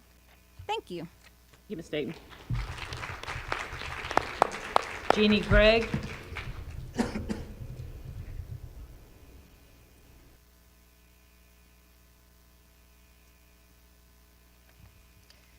Madam Chairman, members of the board, Dr. Bergen, thank you for letting me speak tonight. My name is Jean Craig. I am a resident of District 4, and I'm also a teacher at Forest Middle School. I'm not only a teacher in the school system, but the parent of 3 Jefferson Forest graduates. For 18 years as a parent and 9 years as a teacher, I can personally bear witness to the willingness of parents and teachers to work together to achieve the best outcome for every student. As a board, you have the ability to publicly state that you have confidence and trust in both parts of that team. In the June 9th school board meeting, I was stunned and disappointed. I've always had great confidence in the integrity of those who oversee our children's education, and some of your votes have shaken that. I have never spoken before at a school board meeting in my 30 years in Bedford County, but tonight I feel I must. 3 members voted against the resolution supporting teachers and staff because, as Mr. Hill stated to WSET, quote, that language is in the contracts, end quote. So I decided to reread my 2022 contract. There was no language in there remotely similar to the proposed resolution. When my 2023 contract was issued, I read it really carefully to see if there were any changes. It was the same as usual. It's a litany of what employees are expected to do and what can happen to them if they don't. It states our salary. It states we are to work a minimum of 7.5-hour days, as well as any extra hours that are considered necessary by our principals. The contract does not, however, even grant teachers the courtesy of putting in writing the name of the school to which we are assigned, nor what courses we will teach or how many class periods. On top of that, our contracts also leave employees feeling vulnerable by stating that the superintendent can reassign any of us to any school in the division. In case Mr. Hill has not read a teacher contract as closely as I have, let me share a list of 14 important words in the proposed resolution that don't exist at all in my contract. Value, recognize, quality, essential, esteem, community, inspiring, involvement, relationships, student-centered, highly trained, extraordinary, efforts, and dedication. All school board members voted in June to pass the resolution for parental support, even though parental rights are already part of the Virginia Code. Therefore, using the argument that the same statements are, quote, in our contracts, which they are not, is indefensible. One might argue that this proposed resolution means nothing because we sign yearly contracts, but the contracts, written as they are, do not do much to make employees feel particularly valued. A negative vote on this matter would be a slap in the face to every educator in this county who has dedicated their lives to serving your children. I would specifically like to remind Mr. Nelms that his own campaign literature this past fall contained the phrase, "for the teachers." Now is your chance to live up to that promise, and all of you to reinforce your belief that we're all on the same team. I respectfully ask that in light of the evidence I and others have presented here today, that you all vote yes on the proposed resolution to support teachers and staff. Thank you. Thank you, Ms. Craig.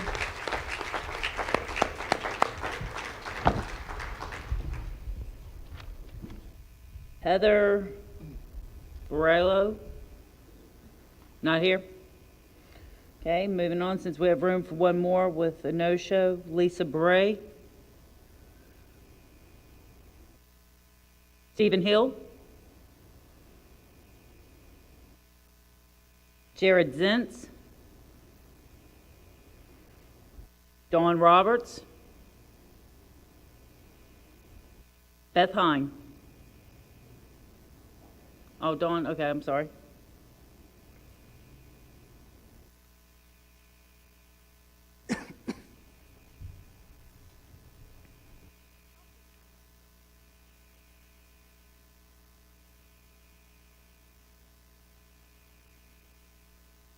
My name is Dawn Roberts. You've seen me before.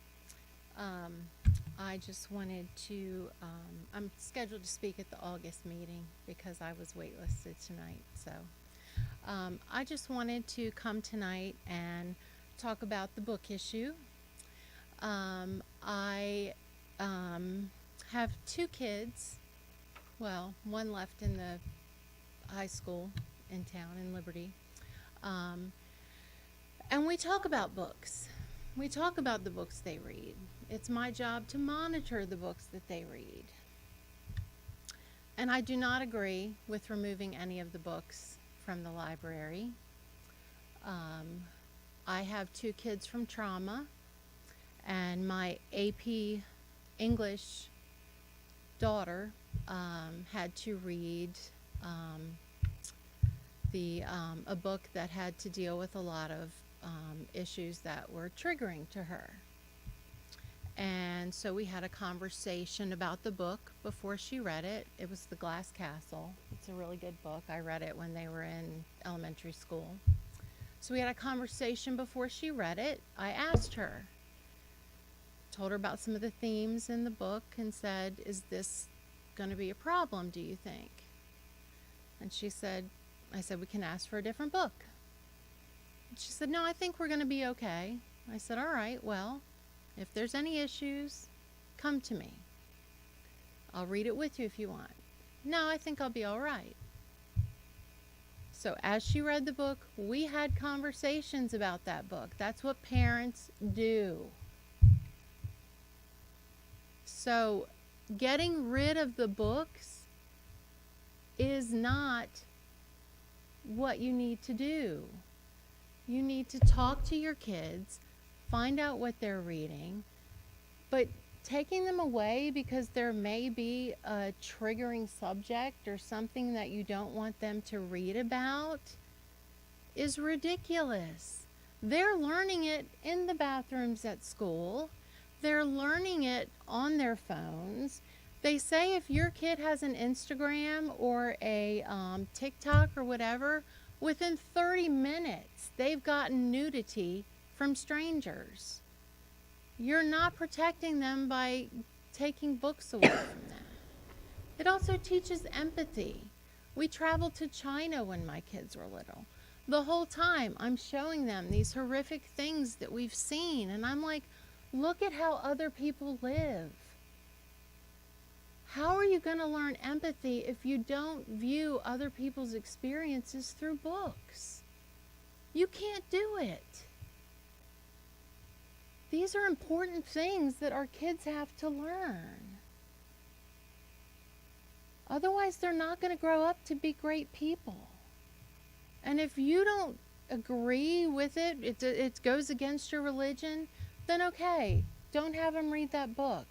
But you don't get to parent everybody else's kids because that's not your belief. So this book issue, I feel, has been beat like a dead horse. It needs to stop. You guys have made, I'm so proud of the board for the compromises that you have made. I love everything about it. Karen, fantastic job. I've emailed you.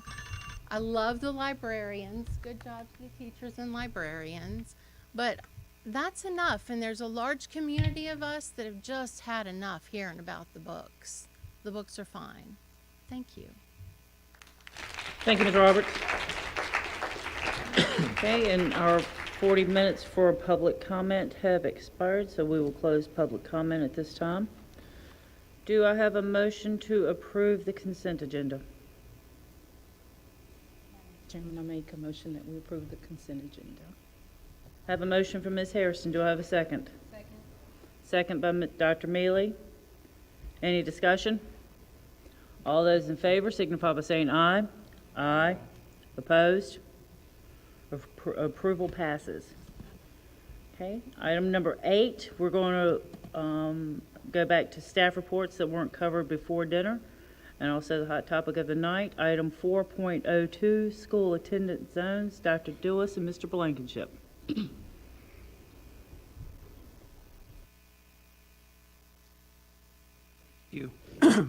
Thank you. It's no secret that the housing growth Bedford County is experiencing in the eastern part of the county requires all service providers to examine our practice and infrastructure to meet the need. Fire and rescue, water and sewer, and schools are all challenged to adjust and keep up with new residential demand. The School Board's Facilities Committee has been discussing this issue, particularly focusing on its impact on our school facilities. The committee has examined current school capacities and needs, discussed costs for maintaining the buildings we have, as well as potential future construction costs, and developed the following information and recommendations. Bedford is growing, and you see the headline here. This is from a few years ago. And I don't always believe everything I read in the headlines or see on TV. So I got my camera and I went out and took some pictures. And these are the pictures that I took. And it is of the development that's happening throughout Forest and New London. We've been tracking this development for years along with the county. They provided us lots of good information on when the developments are happening and what's proposed. And sometimes the growth is rapid, and right now it seems to be coming at a really strong pace. The housing market has been strong, and the appeal of living in Bedford County has spurred a lot of new apartment and townhome complexes that are in close proximity to Lynchburg City and our schools. Our 20 schools were built in locations that were near population centers when they were built. However, they're no longer all conveniently located for the current growth patterns. This map shows census data of population changes from 2010 to 2020 in our county. As you already know, the growth in Forest, Boonesboro, and New London, and the declines in many parts of the rest of the county have had an impact on school enrollments and pressure on school capacities. While we were working with the Bedford County staff in 2017, I developed this table that provides multipliers used to project school-aged children based on types of housing. We recently had a chance to test this multiplier with a few new developments and some existing developments in Bedford County. And what we found was that these multipliers were pretty accurate. And in some cases, they were very conservative. So in the future use of these multipliers, we should consider this to be the low end of what to expect in terms of the impact of capacity. So here's an abbreviated list of the new developments in Forest and New London. Some are proposed, some have already been approved, some are being built as we sit here. So using these multipliers from the previous slide, we can project the number of public school students. These estimates are concerning because they show that we will have substantial growth in K through 5 for schools that are already near capacity. You may have recognized this table. This table is part of our enrollment projections that we do every year. This is actually the page that projects this coming year's membership or enrollment, and it also includes the school capacities in one column and then the percent capacity. The schools that are highlighted, Boonesboro, Forest, and New London, are ones that have been closed to zone transfers and non-resident students for this coming school year. And as you may have seen in the previous slide, there's quite a few developments that are going to send kids into these schools in the near future based on these housing developments in close proximity to the schools. So while these overall Bedford County projections are decreasing from year to year, the development of new housing will keep the capacity issues relevant in the Forest Zone elementaries. And I did the math this afternoon. JF Zone has 5 schools in the elementary schools. That capacity of those 5 schools total is 85%. The Liberty Zone's 4 schools have a capacity of 67%, and Stanton River 4 schools has a capacity of 68%. So you can see that the elementaries in Forest are quite a bit more full than the other 2 zones. So the Facilities Committee studied all the data Mark just shared and determined that a proposal was needed to meet 3 main purposes. 1, to relieve the overcrowding at Forest Zone elementary schools. 2, to make better use of existing capacity at Otter River and Thomas Jefferson elementary schools. And to accommodate new development in close proximity to Forest Elementary School and New London Academy. So we worked with the Bedford County GIS staff to develop this map, which shows areas in which we have proposed redistricting. And I just kind of wanted to go through the map and explain some of the changes. We are looking at the Forest Elementary and New London zones as being 2 that are going to be affected by a lot of growth, and so we are proposing that the Forest Elementary School zone is shrunk by sending some students to Thomas Jefferson and a very few to Boonesboro and Big Island and Otter River. Those are the primary things in the Forest Elementary School zone. The New London zone, we would send some students to Thomas Jefferson and some to Otter River.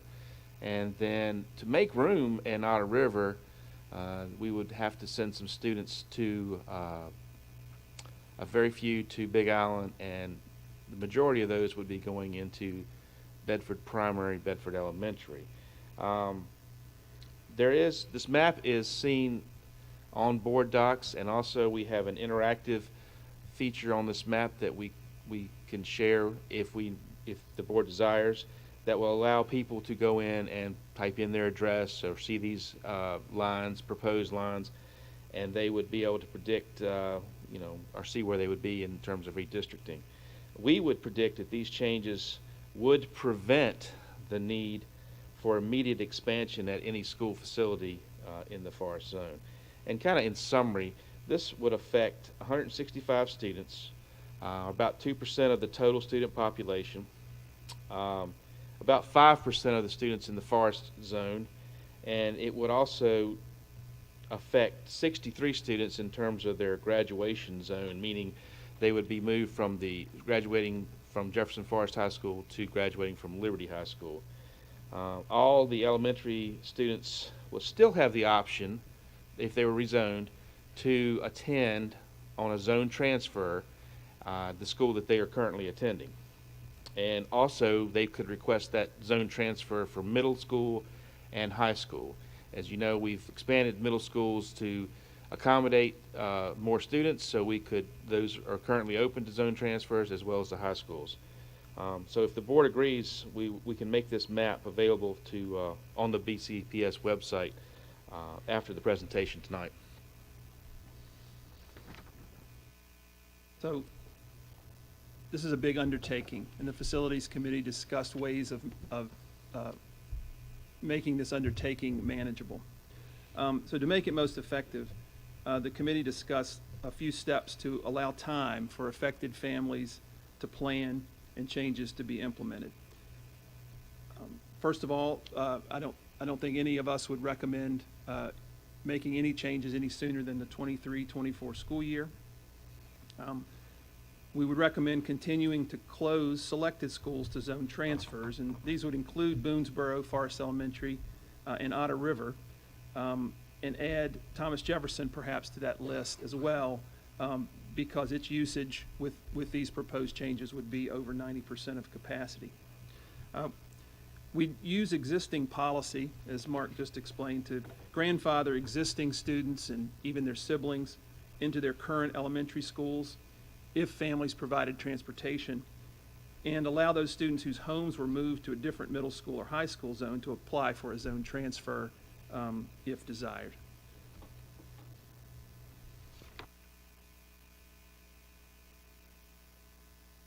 So if the board has consensus to move forward with consideration of this plan, it will need to be approved at a future meeting. So between now and then, we would recommend that BCPS widely communicate the proposed plan through a variety of sources. We could host information sessions to share details and answer questions, and schedule a public hearing. At that point, any adjustments to the plan could be made if the board would wish, and the board could include a vote of approval of the plan at a future meeting agenda.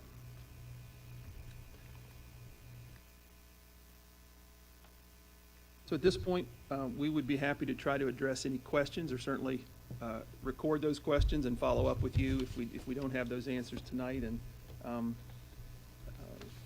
we appreciate the time to run through this important matter. Questions? Just a statement. I definitely agree that we should have several opportunities for parents, community members to come and ask questions and look at the map. I do think we should post that map that they can go look at tonight. But I think it needs to be conversations that staff and some of us are having with them so they understand what's taking place and why.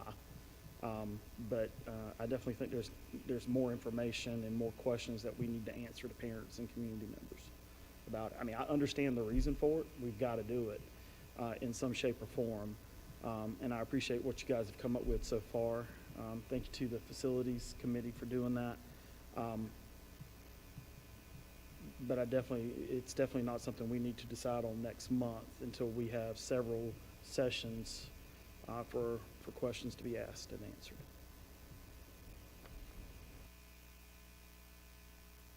Jones? Is it possible for us to send out a survey to the community members that may be impacted by this?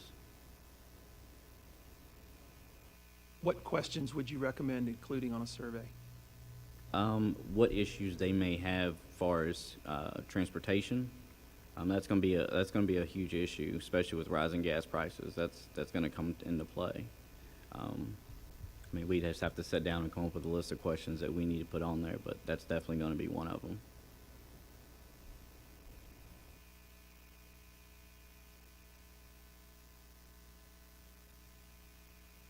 Ms. Harrison first. I just wanted to say, first of all, Thank you to the facility committee members, Dr. Dewis and Mr. Blankenship, for your hard work in putting together, I think, a very thorough presentation. So thank you very much. To Mr. Nims' question, I think it's certainly a very important question. We want our parents to have the input. And the committee certainly discussed that. And we felt the way that we could do that would be what Dr. Dewis has said, is to have those opportunities where we had community gatherings and where parents and members of the community could come and share what their concerns are, ask the necessary questions. So we certainly saw that as a need and one that we wanted very much to involve the community in. So I certainly think by having these open house formats and inviting all members of the community, we would want to have it in different zones, and certainly giving them that opportunity to share their concerns. Absolutely. And Thank to you. have any questions, and we would certainly do our best to answer those. When, in the previous effort of tweaking school zones, we also set up an email address that we made widely available for anyone to send comments, questions, concerns to. We compiled those, shared those with board members between the introduction of the idea and the eventual vote, just as a way to give feedback. And so it was fairly open-ended. It wasn't a survey with specific questions, but it did allow folks the chance, if they couldn't make it to a meeting or they just wanted to underscore something they'd shared publicly, the opportunity to put it in writing.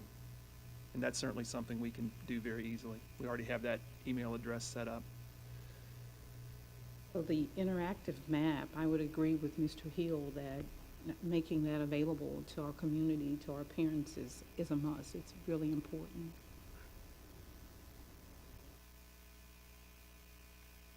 Daniels? Yeah, thank you guys for putting this together. It's a massive undertaking, and I know it's been on everybody's mind for a while. It's not optimal, I would guess, but as a county, we just have to, we have to play the cards that we're dealt. I appreciate the grandfathering aspect of that. I think that's good. I still think we may get a little bit of pushback there, especially what Mr. Nelm's saying about transportation. It's not just about gas. Parents may have a preference to have their child attend a certain school, but the reality is they may also have to leave earlier to get to work or make other arrangements or other things like that. So I'm glad we're talking about it. I'm glad we're not rushing anything, but this is, from the emails that I've received, I can tell you it's at the forefront of a lot of people's minds, and rightfully so. So thank you, and I'm looking forward to even more conversation.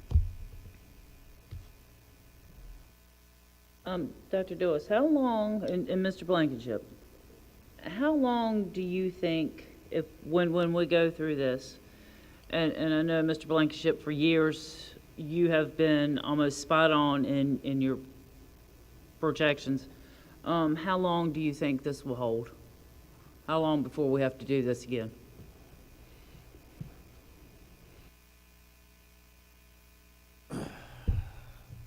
Just in your best guess. I mean, if you don't know, that's fine. I understand. I don't mean to put you on the spot. I think that you're looking at 5 to 10 years.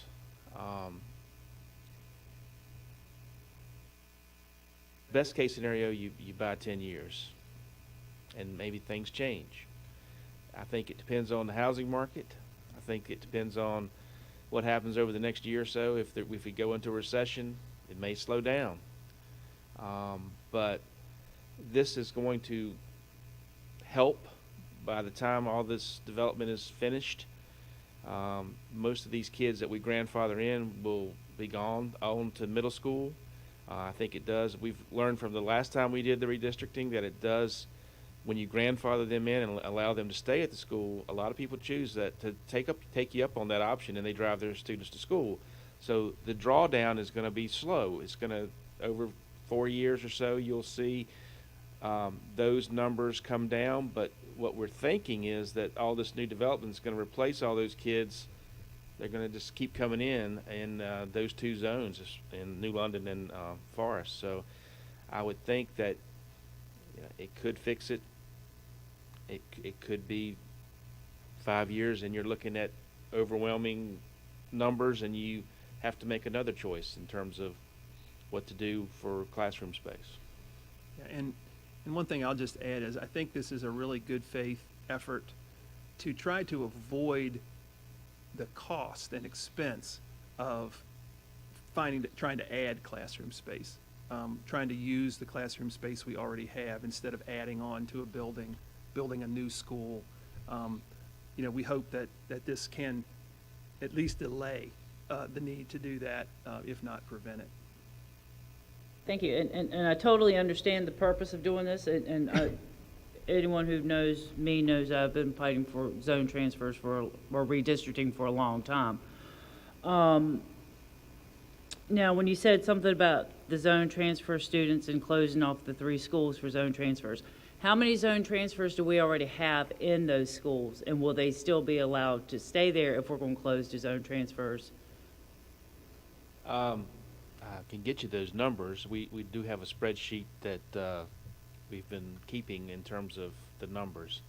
I would say that the past practice has been to allow those students to stay until, the approval for a zone transfer states that they could stay through the sequence of grades offered at that school. So if we were to change that, that would be kind of a change in our practice and probably policy as well, so that if we didn't want those students to stay, we would have to change that. But as it currently stands, they are allowed to stay through that sequence of grades, so it would be through 5th grade at our elementaries. And I'll just add that 3 of the schools we mentioned to close to zone transfers are currently closed to zone transfers and have been for the past few years. And so really the numbers of students who've been enrolling from outside the district really are limited to the exceptions that the policy allows. Children of staff members, for example. And so there really are many fewer than there used to be because those practices haven't been in place for a number of years in most of the schools we mentioned. And I just want to make one comment. As I touched on just a second ago, back to when Mr. Leamy was on the board, we've been fighting for this redistricting for a long time. We've been hoping to see it more beneficial toward the Liberty Zone, and to only get 50 students there is pretty disappointing to me. And I don't believe that this is going to go deep enough. I believe Forest is growing by leaps and bounds, that we can calculate all of our formulas that we want, but I don't think this is going to hold long, and we're going to be revisiting this again in just a matter of a few years. And I think this really needs to go a lot deeper. Any more questions? I do have just, not a question, but just a comment. The fact that I do serve on the facility committee, and the numerous conversations and the thorough work that the team has done. I know in the community there has been questions posed to me, comments that have been made regarding school closure. I want the community to know that the facility committee never discussed any school closures. What we wanted to address is capacity issues, not closing of any schools, but addressing the capacity.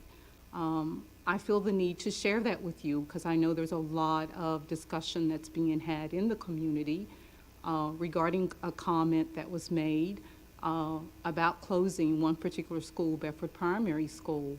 I want you to know, the Bedford Primary School community, that that discussion was never held among the members of the facility committee at all. Thank you. Ms. Hairston, anything else before we move on? Kirby, if I might, just to clarify.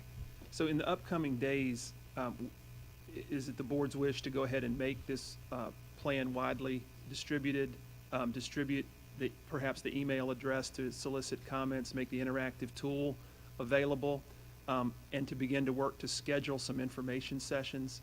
We don't have any dates proposed tonight, but is that something we should go as far as to do before the next meeting?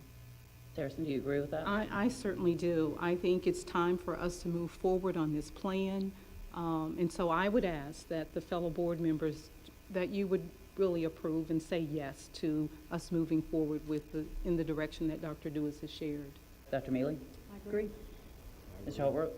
Mr. Hill? I want to use the word proposed plan, and we're moving forward to educate parents and community. We haven't made a commitment of what we're doing, but I am in agreement that we should move forward in making sure it's information that is shared widespread, and that we commit to having those meetings. Mr. Nelms? Mr. Daniels? And I agree as well, we need to get information out as widely and as quickly as possible. Okay. There being nothing further with that, let's move on to item 9, action items. Item 9.01, resolution in support of teachers and staff. Do I have a motion to approve the resolution? Chairman, I make a motion that we approve the resolution in support of teachers and staff as presented. I have a motion by Dr. Mealy. Do I have a second? Second by Ms. Hairston. Any discussion? I have some discussion. Okay, Mr. Daniels? I'll say a couple months ago when we presented the parental resolution and the teacher's resolution, that we were asked to vote that day. I said I really appreciated the thought behind that, but I felt it was important that we gave the public a chance to comment on that. We did that. During that time, I received comments, for the parental resolution, and during that entire month, I didn't receive any comments in full support of the teacher one. I have heard things from teachers like some comments that have been said here that they didn't go far enough, and that they wish that it did more. With that being said, I voted no last month. I'm prepared to vote no as it is written tonight. I do have some amendments to it that I would like to present to the board and read out loud for everybody, if that's okay. Madam Chairman, there's a motion on the floor, so we have to vote on that motion. It's an amendment. We're going to be It doesn't amending. matter, that's an amendment to this. We have a motion to accept it as presented. Yeah. Well, It's all. I'm not a we have parliamentarian, but if it's phrased as a substitute motion, then you can have discussion on a substitute motion. It wasn't. You would have to take action on the Phrased substitute. It was phrased as presented. Exactly. So we have to vote on that first, then we can move to any amendments you may wish to do. Let's move it to a vote.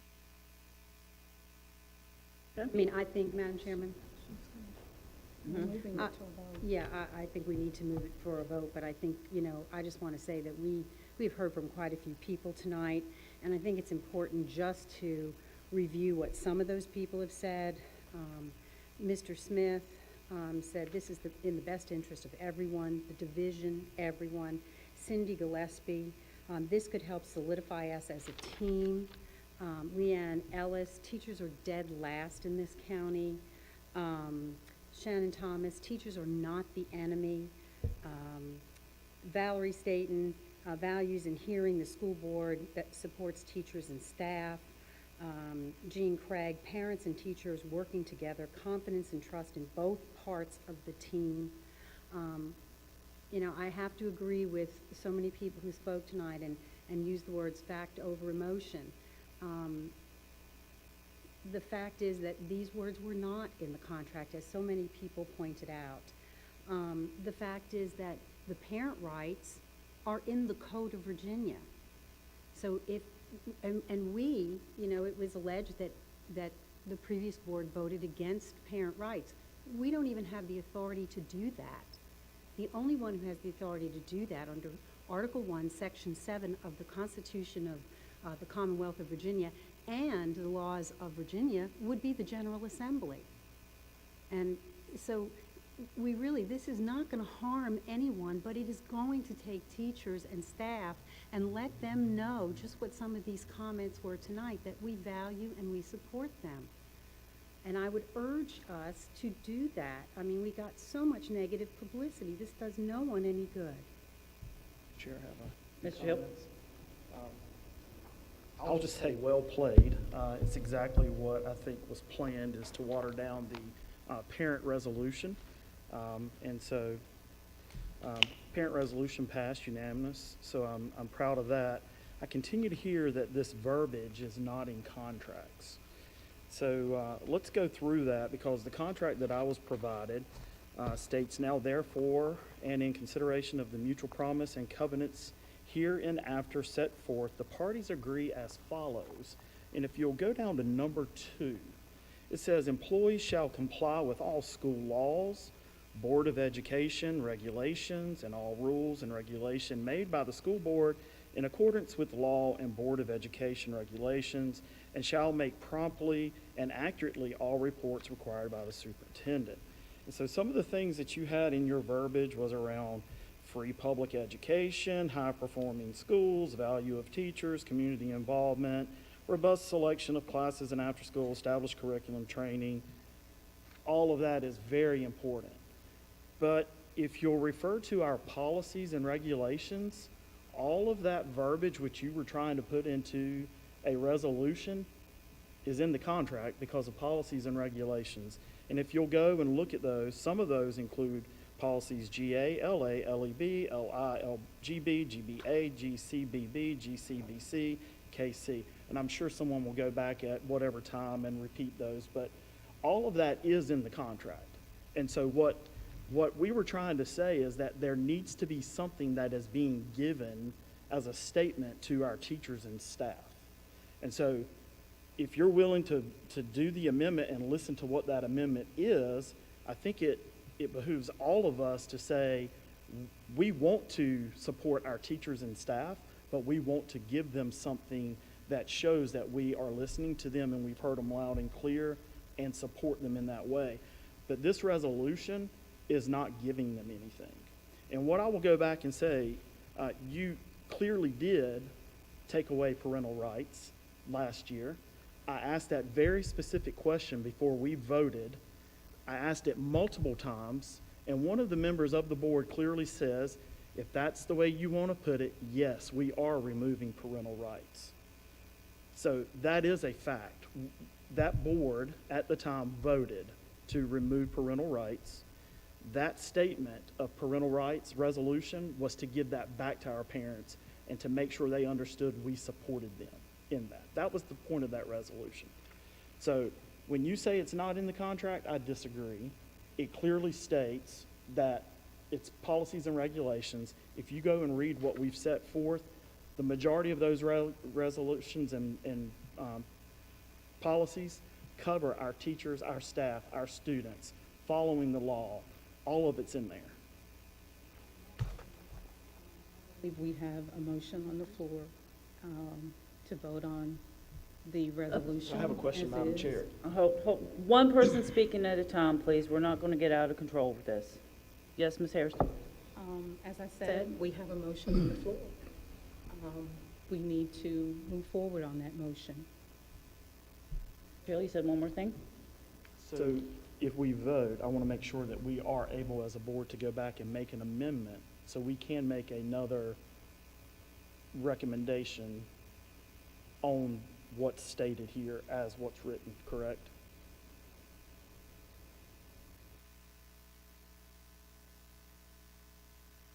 It's considered an amendment.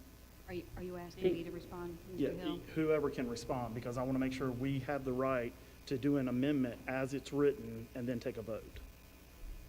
The motion that was made was Ms. Harrison is right. Motion's on the floor, motion's been made, second's been given. That needs to be voted on unless Ms. Harrison wishes to, was it Ms. Harrison? Dr. Mealy, I'm sorry. Unless Dr. Mealy wishes to withdraw her motion. Okay. That is an option. If that's not how the board wishes to proceed, this is voted on. Somebody else can make another motion for the proposed revised resolution. Yes, sir. Perfect. That's what, I just wanted to make sure Yes. we could do. Okay, perfect. Do y'all want to amend your motion so we can at least look at what is there, and then we can go back to the original one? Motion's on the floor. I think we should carry out this motion. I don't want us getting into a practice of going back and not carrying out a motion. I think it's important, as I've said numerous of times, that we be consistent with our practices and our policies. And this is a practice of ours. So we have a motion on the floor. I'll have a motion on the floor in a second regarding the parental resolution as presented originally. And a second. So, we've had the discussion. I'll call for a vote. All those in favor signify by saying aye. Aye. All those opposed? Nay. Ms. Johnson, will you poll the board, please? Daniels? No. Mrs. Hairston? Yes. Mr. Hill? No. Mr. Holbrook? I'm sorry, sir. No. Thank you. Mrs. Kirby? Yes. Dr. Mealy? Mr. Nelms? I'm sorry. No. Thank you. Motion does not pass 4-3. Thank you.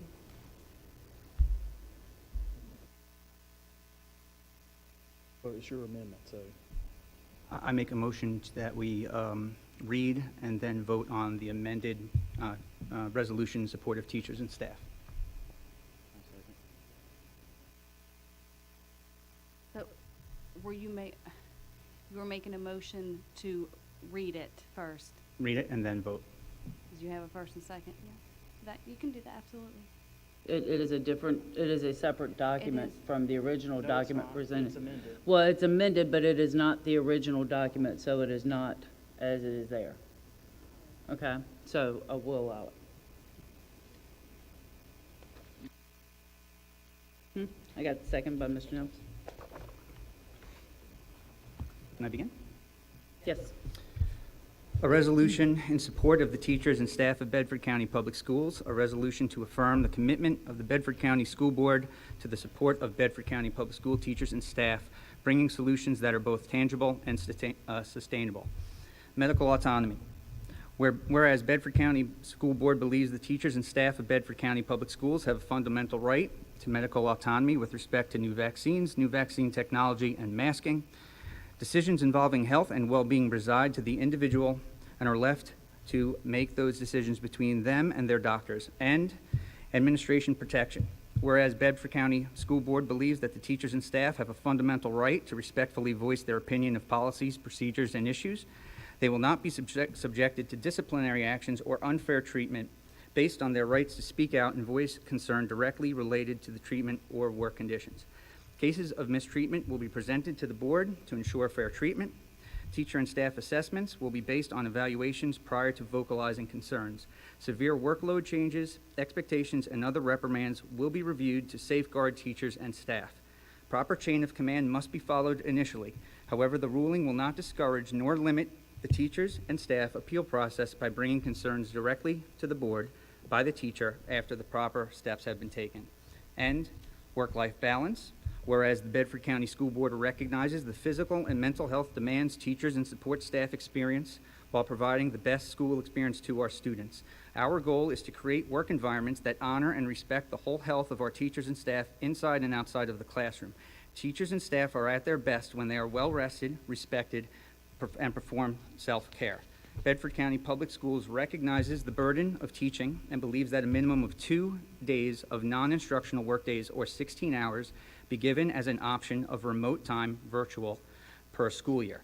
The Bedford County School Board also believes that paid days are transferable among teachers and staff to help aid co-workers. And earning protection. Whereas Bedford County School Board believes that economic conditions beyond teachers and staff's control can harm household finances, including but not limited to cost of living adjustments and rising benefits costs.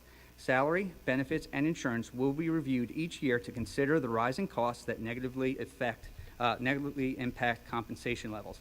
And competitive pay. The Bedford County School Board recognizes the importance of appropriate compensation in a competitive marketplace. Teacher and staff compensation, benefits, and insurance will be reviewed each year against local inflation as well as other surrounding counties to remain competitive to support and garner the best teacher and staff workforce available to make sure that Bedford County Public Schools offer the best compensation for their teachers and staff. And placement selection. Whereas Bedford County School Board recognizes the importance of financially supporting teachers and staff based on their years of service and academic achievement within Bedford County. Bedford County Public Schools are committed to retain the best teachers and staff, affirming positions will be filled based on qualifications and professional history, not any other outside indicators. Hiring decisions will not be made based on personal, political, diversity, or any other influences. Hiring decisions will be based on academic merit and classroom credentials for the best candidate choices. Application windows will remain open for the full term, regardless of application quantity, to provide enough time for all interested applicants to apply, and safety and security. Whereas the Bedford County School Board recognizes the need for our teachers and staff to feel safe and secure in their work environment, we resolve to protect teachers' physical safety in the classroom and staff in the workplace when working with students by supporting disciplinary action that fosters a safe and positive atmosphere. Bedford County Public School will provide teachers and staff involved with access to the disciplinary decisions and the ability to appeal rulings if corrective actions interfere with the teachers and staff safety and well-being. Additionally, this applies to the actions of students that impede the teachers and the staff ability to do their job effectively or create a hostile learning environment. All concerns are to follow through proper chains of command before being brought before the board if the teachers and staff are not satisfied or feel safe. Bedford County Public Schools agree to have local law enforcement engaged if necessary for teacher and staff safety and teacher communication. Whereas the Bedford County School Board believes teachers need support for students outside of their class, Bedford County Public School parents should be made aware of all incidents arising from their child's behavior at Bedford County Public Schools. Teachers and staff should expect parents to be notified when their child is involved with disciplinary concerns to help facilitate the most desired outcome, to be the most productive and contributing student, and coverage support. Bedford County School Board understands the burden of teachers and staff absences rests solely on their colleagues' ability to provide coverage and substitution availability. Bedford County Public Schools will contract to provide full-time substitute pool extended to all teachers. Contract workforce will support teachers' requests for time off around testing, holidays, and workshop days without placing burden on coworkers. Substitution workforce prioritizes retired teachers offering a higher wage as expressed as a dilemma by teachers. Similar support systems are also being considered for bus drivers and other habitually short-staffed positions within Bedford County Public Schools to alleviate the burden of our employees and on-site visitation. Whereas Bedford County School Board agrees on-site visitation to the schools are the most engaging way to provide insight to the teachers, staff, children, and school conditions, Bedford County School Board members agree to visit schools in their district for no less than 40 hours per calendar year while in office, meeting with teachers, administrators, and staff. And now therefore be it resolved that the Bedford County School Board affirms our fundamental commitment to the support of our teachers and staff and their invaluable contribution to the education of all students in Bedford County Public Schools. And be it further resolved that the Bedford County School Board acknowledges that without the dedication of our teachers and staff and broad support of their extraordinary efforts, the high-quality education currently afforded to our students would not be possible.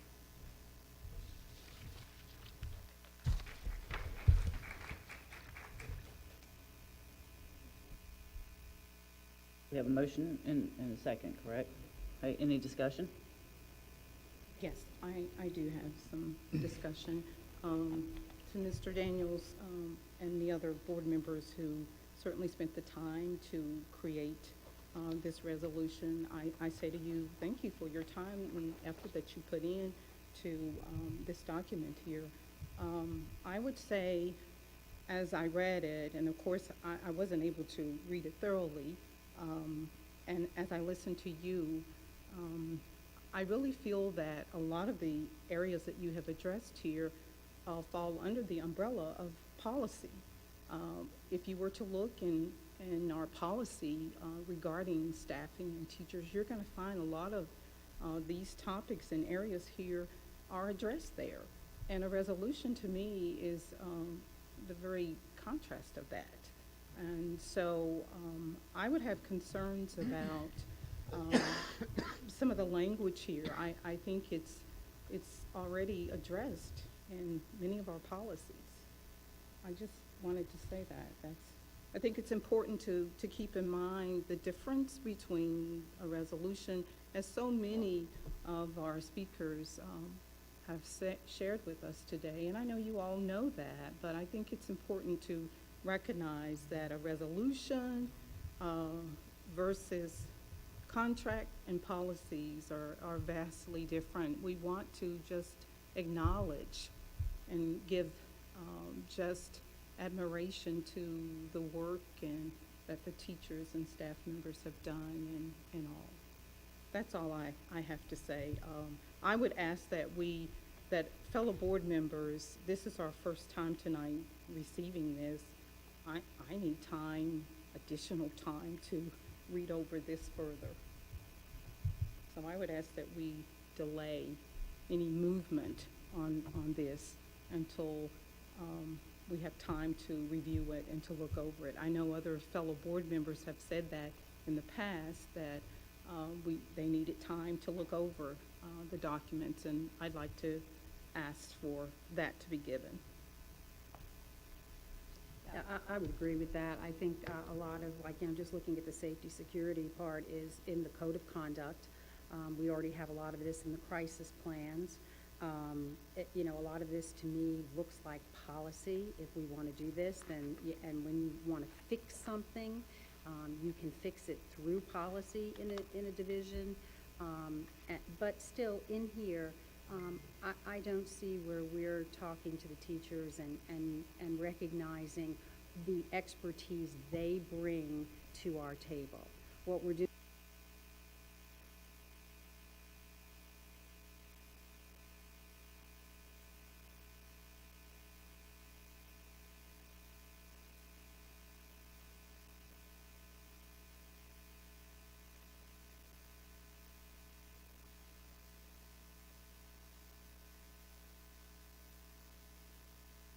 Teachers were, and parents who spoke tonight were very clear. They just wanted to hear what we had presented last month, and it just, I guess we're not going to do that. So that's just up to the board. But this seems to be more policy related. It reads like policy. It's in a lot of our policy. Like I said, just look at the code of conduct and the crisis plans and some of the other administrative protections, how you go about doing anything. They don't want to hear that they, that they have a way to do something. What they want to hear is that, use those words, we support you. So that's up to, that's up to the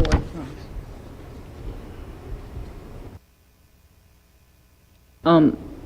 I heard specifically from teachers that these were concerns of theirs. Whether it's in policy, mentioned somewhere in policy or not, that's what we've been hearing. So it's been said a resolution should try to solve a problem, and Well, that's not true either. But Okay. I'm sorry. Not true in your words, but some of us have that. The other thing that I'd like to say is that just doing something for the sake of doing it, in my business, we don't do ready, fire, aim. We do ready, aim, fire. We want to make sure it's important to recognize what the importance of the teachers, but it's important to get the policies and the effort right. And that's what I'm thinking that we're trying to do. I do not doubt anybody's heart in saying that they wanted to present something to let the teachers know what they felt. I can tell you that I had no comments, again, positive, for that, saying that they really felt like we should do it. However, after I voted no, I got many comments saying that, how dare you? And I understand that. I've had several conversations, actually pleasant conversations with teachers, and we at least came to an understanding of, even though we disagreed, we at least disagreed respectfully, and we came to a level of understanding. I understand wanting to be recognized and having a pat on the back, but if we can do that in a way that also addresses the other concerns they have, I think we put together a better bill and or a better statement. And I sincerely hope that we would pass this unanimously, because I think it does what you're saying that we should do in an effort to then also go further for our teachers and staff. And if it's in policy and if it's not in policy, we'll address that. And we'll work together to make sure that we make a stronger Bedford County public school system for everybody. Yes, Dr. Mealy. I think your idea of looking into policy, see if this is in policy, is a really good idea.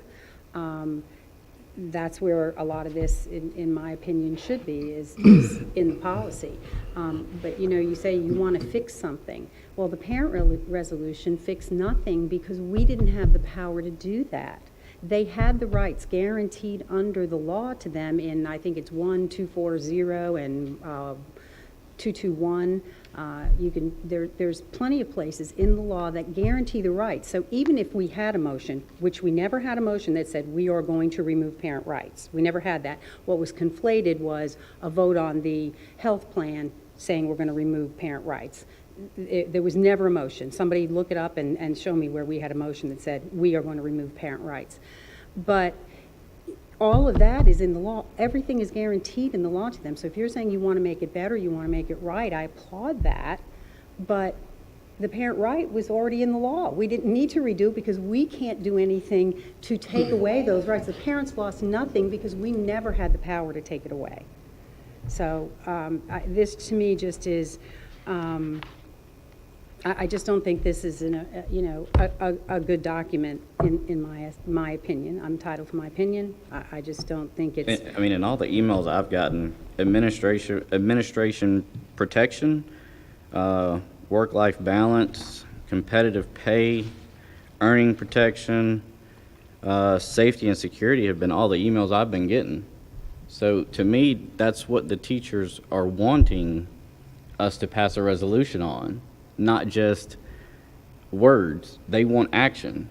Right, but a resolution in all, is not a super binding document. So therefore, That's why we amended. Let one person at a time. Gotcha. If we want that, then let's put it in policy, not a resolution. Put it in policy because that has teeth in it. Exactly. So does this. Resolution is also something that we're saying that we stand behind. So that means that the additional action would be for us to then take control in policy, and then for us as a board to most likely unanimously approve any of those other changes that we feel are necessary. This is putting action behind, not just saying we support you, which is absolutely important, but showing them that we support them. That's what we're doing, so then we should vote. I was going to say the resolution will do just that. It will do just that. We have policy that covers so many of these areas, Mr. Daniels, that you've included here. We actually do have that. So we do not disagree that these are important things to put out there, right? I don't disagree. Okay. I don't disagree that they're important things, but what I'm saying is, what I think I just heard you say, or understood you to say, was that we're putting it in here and then we put it, we'll work on policy, but that's backwards. We should be working on policy. If our teachers have grievances about the administration or about work-life balance or about medical autonomy, then we should put that in policy because that's what we fall back on. If I was a teacher now and you pass this resolution and I wanted something that was medically, medical autonomy, this board could turn around very easily. The administration could turn around very easily and say, it's not in policy. That's not our policy. We don't have a policy for that. And then we'd be coming back to you to say, let's make policy. So the first step should be making policy for these sorts of things. This to me is not where this should be. When you fix something in a division, you fix it through policy. One moment, please. Mr. Holbrook has asked to be recognized. Well, I missed the last meeting, so I kind of caused all this, not caused it, but we wouldn't be here had I been here last time, or we wouldn't have this in front of us. And I'd say one side's arguing saying that the first resolution that was said in, these things were said in the contract. Y'all are saying these things were said in the policy. And I think that's all that's kind of irrelevant, and I know, and I agree with some points that Mr. Daniels has that, this is just kind of an attaboy, a pat on the back. But, even though your wife or husband knows you love them, they still want you to say that. I hope my wife's watching this. But, and I've thought about this a lot. And what you're saying, I get what you're saying, but I don't think adding these things takes away from saying we support the teachers. I support the teachers. You know, I can't speak for everybody up here. I think we all do. And like you had said, that one of the teachers come up here and said that the teachers aren't the enemy. And all of this whole problem has stemmed from a lack of communication between parents, between teachers, all, you know, across the board, whatever it is. You know, that's what's the cause of all failing relationships, no matter what it is a lack of communications. And I hate to say this, but I think a lot of it was a lack of communication from the parents more so than the teachers. And it's on both sides. But, you know, I think we should pass this. I think we should vote on this. This is just, like I say, my opinion. But whether it be policy or not, you're hearing it from us, from me, from my words, from my mouth, straight from the horse's mouth, not, you know, policy or contracts or whatever. You know, that's my 2 cents. You know, I don't see a problem with this. And I mean, and the reason I voted no was not because of I don't support teachers by any means at all. I mean, there's no way I could do what y'all do. Absolutely, positively no way. And I greatly appreciate what you do. Yeah, I'm sure there's some bad teachers, there's some bad parents, that's how it is. But the vast majority of everybody involved in this are good people and have good intentions. And with all that being said, we really, really need to communicate with each other better, whether it be through the PTA or whatever. Stuff's got to happen. I mean, because it's just a bunch of bickering back and forth. You know, like you say, doing something just for the sake of doing it. You know, that's, I don't think we should do that either, regardless of what side you're on or what you're saying, what you're bringing to the table. This does put some action, you know, kind of, you know, puts action behind what we're saying, that we support the teachers. So that's all I got to say.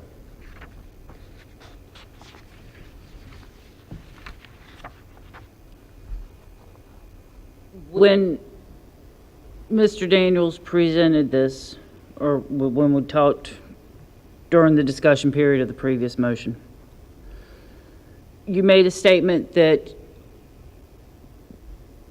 Dr. Mealy's resolution was presented to you just a couple of days before you didn't have time to review it. And I know last month before, I said we need to present and then go for another month, which I really do firmly believe we need to do. However, I allowed it tonight due to the public outcry that we've been getting to do something.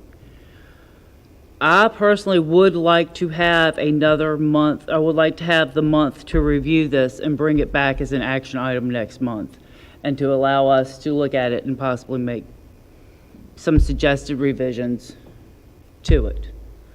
But again, y'all have a motion and a second on the floor, just as Dr. Mealy and Ms. Hairston did and demanded a vote. You could do the same thing. However, as a fellow board member, I am asking that you withdraw it to give us time to review it. But the choice is yours.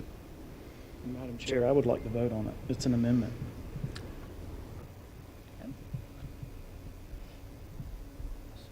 Let's vote on it. Yes, ma'am. I certainly think that what you just stated is a very reasonable approach, and I would certainly support your statement. Thank you, Ms. Hairston. However, we are being called for a vote, and we have the original first and second on the floor. Am I doing this according to proper protocol? Okay. I'm going to close the discussion on this. All those in favor signify by saying aye. Aye. All those opposed, say nay. Nay. Ms. Johnson, will you please poll the board? Niels? Yes. Mrs. Hairston? Mr. Hill? Yes. Mr. Holbrook? Yes. Mrs. Kirby? No. Dr. Mealy? No. Mr. Nelms? Yes. Motion passes 4-3. Thank you. Okay, we will move on then to the resolution for tax credits. Do I have a motion? Madam Chairman, I make a motion that we accept the resolution for the tax credits as presented. I have a motion by Dr. Mealy. Do I have a second? Second by Mr. Nelms. Any discussion? So this is a resolution? This is a, yes. Oh, and we're taking action on a, is there? It was presented last month. Okay, but it's a resolution. Yes, Okay. Mr. Hill. All right. Any further discussion? All those in favor signify by saying aye. Aye. Aye. Opposed? Motion carries. Do I have a motion for the approval of policy updates presented at the June 9, 2022 meeting? So moved. I have a motion by Mr. Hill. Do I have a second? Second by Ms. Hairston. Any discussion? All those in favor signify by saying aye. Aye. Opposed? Motion carries. Item 10, Superintendent's Report. Dr. Bergen. Yes, ma'am. Well, let's take a moment and celebrate our students and our staff's accomplishments since we were last together. Because towards the end of the school year, we had some amazing accomplishments from our students. I just want to take a moment to highlight some of those. So the first 5 recognitions tonight all have to do with the outstanding accomplishments of our girls and boys outdoor track teams. Starting with the school we're in, what a year it was for Jefferson Forest girls outdoor track team. They finished the season as region champs and state runners-up and brought home many individual accolades as well. So I know they're listening, so they can hear their name. Congratulations to you, Hannah Pettyjohn, the region champ and state runner-up in the pole vault, and Zoe Lamanna, region champ and state runner-up in the 800-meter and 1,600-meter. And there were many other individual region champs and runners-ups, including Shauna Scoe, Candace McIver, and Alexis Plaster. Not to be outdone by the girls, but the JF boys outdoor track team also had an outstanding season as well. Congratulations to them on being region champs, Brandon Adams and Addison Hilton in their events. And region runner-up finishes for Alex Jordan, Brian Avison, Landon Epperson, Jacob White, Jonah Packer, and Keegan Venable. The Liberty High School girls outdoor track athletes also proved dedication pays off.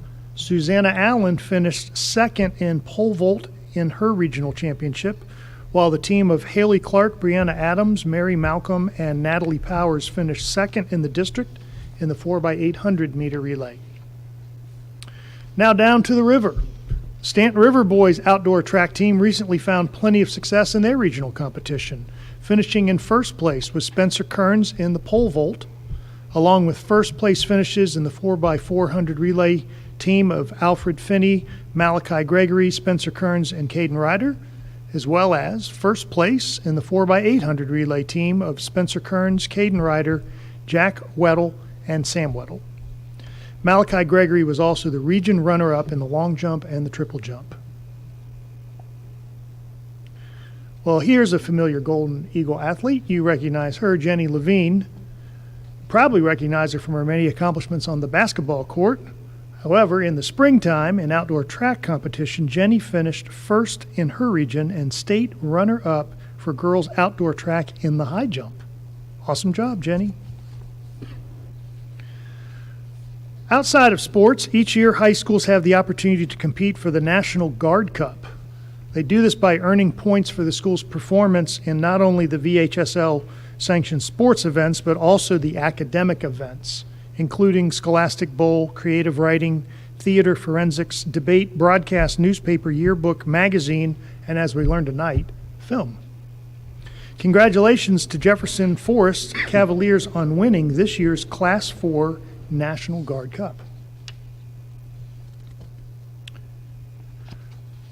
Earlier in our public recognitions of students, we had a chance to recognize the JF Boys Soccer program. And as we stated then, and it's worthy of repeating, nothing short of phenomenal these past 2 years, coming so close to a state championship, not once but twice.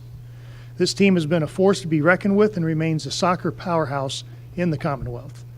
We'd like to provide individual recognition to Kyle Butcher, Walker Stebbings, and Wilson Hetrick, who were all selected to this year's VHSL Class 4 All-State First Team, as well as to Kyle Butcher, who was named the Seminole District Player of the Year, and of course to the coach, Scott Zering, Seminole District Coach of the Year.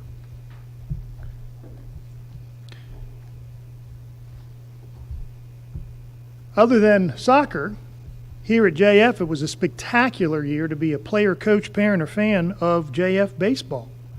Hard work paid off this year and translated into much success, with the team being district co-champions, winning the region, and making it all the way to the state semifinals. Special congratulations to Brecken Nace, who has been named to this year's VHSL Class 4 All-State First Team. Peyton Smith, Region Player of the Year, and head coach Ryan Gilland, Region Coach of the Year. Hats off to the JF baseball team on their accomplishments. The Stanton River High School girls softball team won their Blue Ridge District title, finishing with a strong 19-4 record, including 9-1 in league play. In addition, varsity softball coach Scott Sisko was named the 2022 Blue Ridge District Coach of the Year. Congratulations to you, Coach, and to all of your Golden Eagles. Also, earlier in public recognition, we had a chance to pause and recognize the students from the VHSL Film Festival for their production of Clayboy. That film festival included 103 films submitted by the filmmakers from 24 different high schools. And as we mentioned then, and we'll repeat now, it was Jefferson Forest who took first place in the animation category for Clayboy and was the audience's choice for winner. If you haven't seen it, we learned tonight, it's on YouTube. Other than sports, I'm just so pleased with the accomplishments in Bedford County with our FFA students.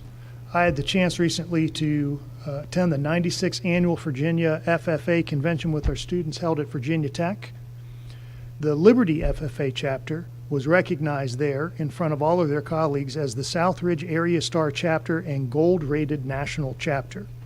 And there were a number of accomplishments, including a first place finish by the Liberty High School Vet Science team, consisting of Kaylee Lindsay, Megan Cash, Anna Groves, and Natalie Corbin. That team is now going to compete at the national level at the National FFA Convention in Indianapolis in October. Congratulations also to Liberty students McKenna Garrett, Charlie Moser, and Kevin Painchild for their state proficiency awards, as well as to Haley Carhort, Perry Dooley, McKenna Garrett, Alexis Hensley, and Brooke Hodges for being state degree recipients. And lastly, we're just so proud and pleased to share that McKenna Garrett, last year's Liberty FFA president, was nominated and conferred as the new Virginia FFA State Secretary. This is 2 years in a row that Bedford County has had one of our students conferred as an officer for the entire Commonwealth. Congratulations to you, McKenna. And now onto those Golden Eagles. The Smith Mountain FFA chapter had 2 state winners, Beth Gillespie for the Outdoor Recreation Proficiency Award and Emma Jackson for the Swine Production Placement Proficiency Award. State degree recipients included Emily Creasy, Cody Burnett, Beth Gillespie, Jacob Nichols, and Michelle Winan. As a chapter, the Smith Mountain FFA earned the National Chapter Award for the South Ridge area for strengthening agriculture, as well as being named a Superior Chapter and a gold-rated National Chapter. Congratulations again to all of our Liberty and our Stanton River students and their faculty sponsors for their achievements as recognized at the Virginia FFA Convention. And finally, we all, of course, I hope, had a chance to celebrate Independence Day to commemorate the passage of the Declaration of Independence by the Continental Congress on the 4th of July in 1776. I'd like to take this moment to thank all of those who have served our country or whose loved ones have served our country to protect and preserve the rights and the freedoms for which we are all so very blessed. We are, after all, the home of the free because of the brave. Madam Chair, that concludes my remarks for the evening. Thank you. Thank you, Dr. Bergen. Okay, move on to item 11, matters from the board. When we, at the organizational meeting, when we appointed the liaisons to the different boards. It was just on a temporary basis till the beginning of the year. So it's time for those to come up for review again and put it on a full calendar basis. Now, I know all of these are already covered. Laurel Board, you're on that.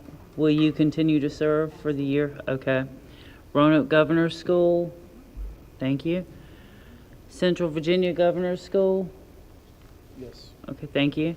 STEM Academy, that's me. will you continue that for another year? I will continue, and I have to be honest, I haven't been to but one meeting because everything's been virtual and then changing meetings. But yes, I will stay on that and be able to attend. But from what I understand, CV's, the Central Virginia Gov School and that is normally the same seat. So yes, I will take it. Okay, thank you very much, Mr. Hill. Special Education Advisory Committee, okay, Mr. Daniels. So everyone who was on there before has agreed to do it for another year. And thank you very much for your dedication and your commitment. Okay, committee reports. Let's start. Let's see, last time I think we started with Mr. Daniels for committee reports, so we'll start with Ms. Harrison. Okay, well, I have nothing to report regarding the Laurel School. Since the last meeting that we had, and I shared with you all, there hasn't been any additional meetings. As far as for the facility committee, basically Dr. Dewis and Mr. Blankenship has shared that report with you all. So I have nothing additional to share with you. Harrison, Dr. Mealy? I don't have anything. We do not have our next meeting for Roanoke Valley Governor's School until October, and we don't have a finance committee meeting yet. Okay. Howard, anything? Okay, Ms. Hill?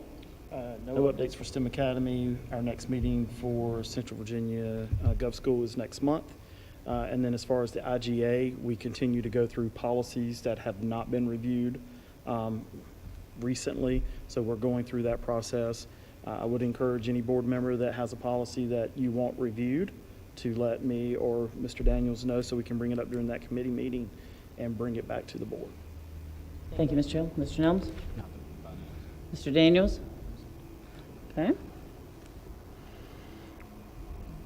We'll start with the comments and concerns from school board members. Mr. Daniels, let's start with you.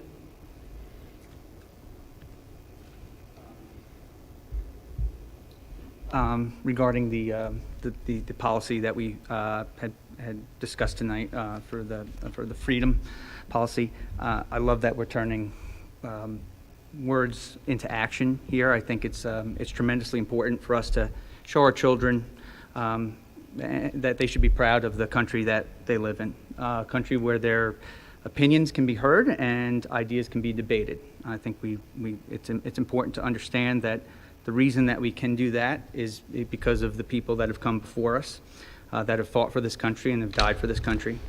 And I think it's important that we show respect and gratefulness. And I think it's a great policy, and I'm excited that we work together on the IGA to do it. And I will say this about our committee. The last meeting that we had, we discussed a lot of different things. And I felt it was just such a cohesive meeting. It kind of flew by, but everybody was chiming in and helping each other. And we worked really hard over the last couple months to get to where we are with some of these. And we hope that it'll be received very well.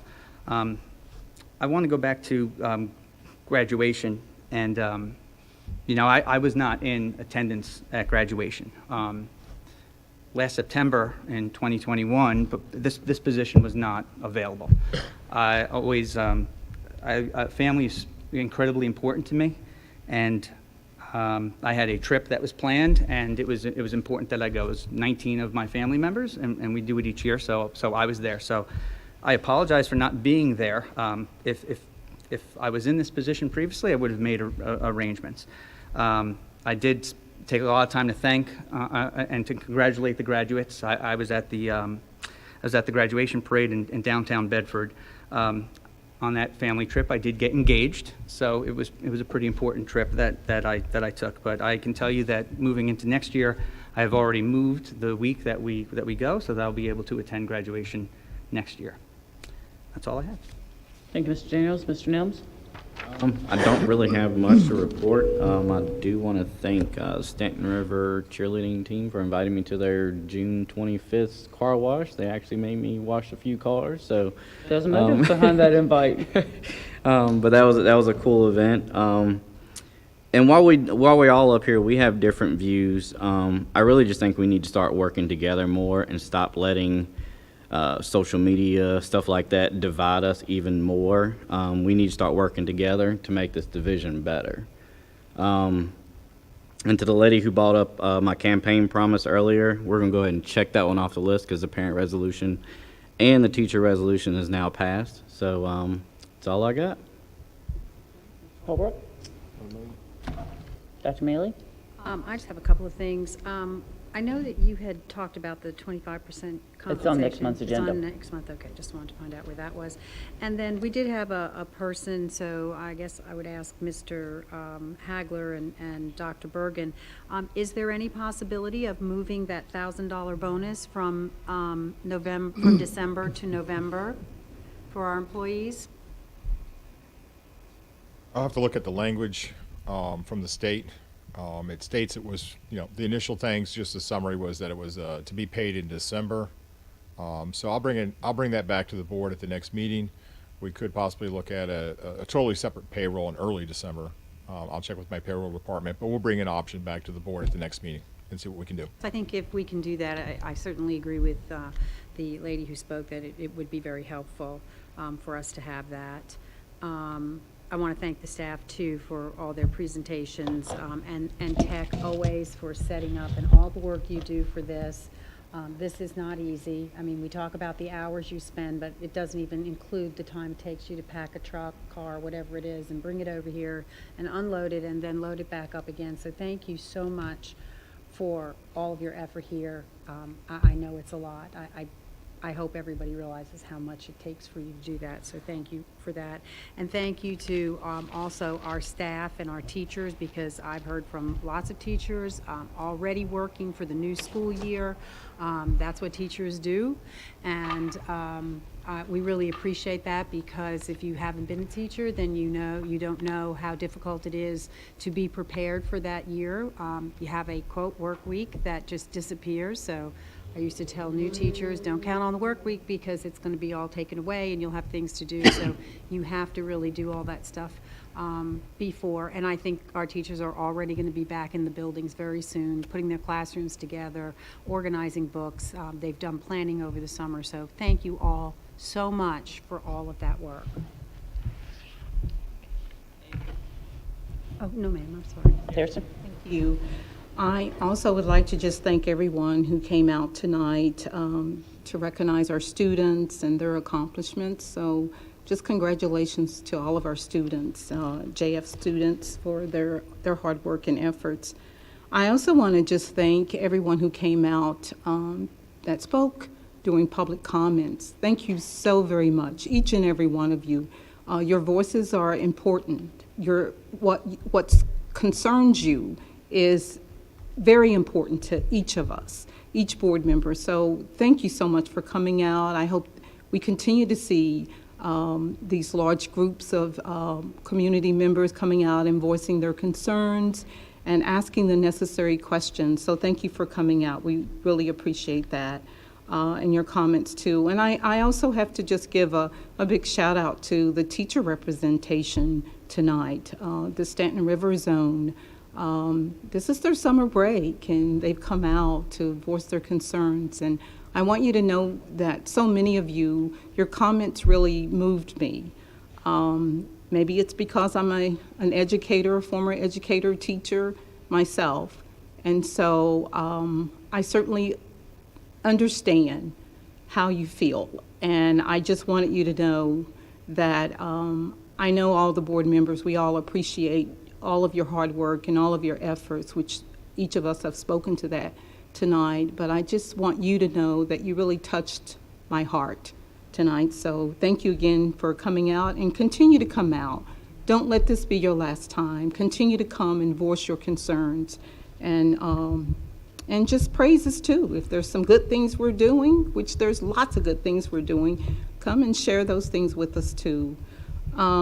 I also want the community to know that I stand by my support and my vote for the staff and teacher resolution that was presented in June. I stand by that.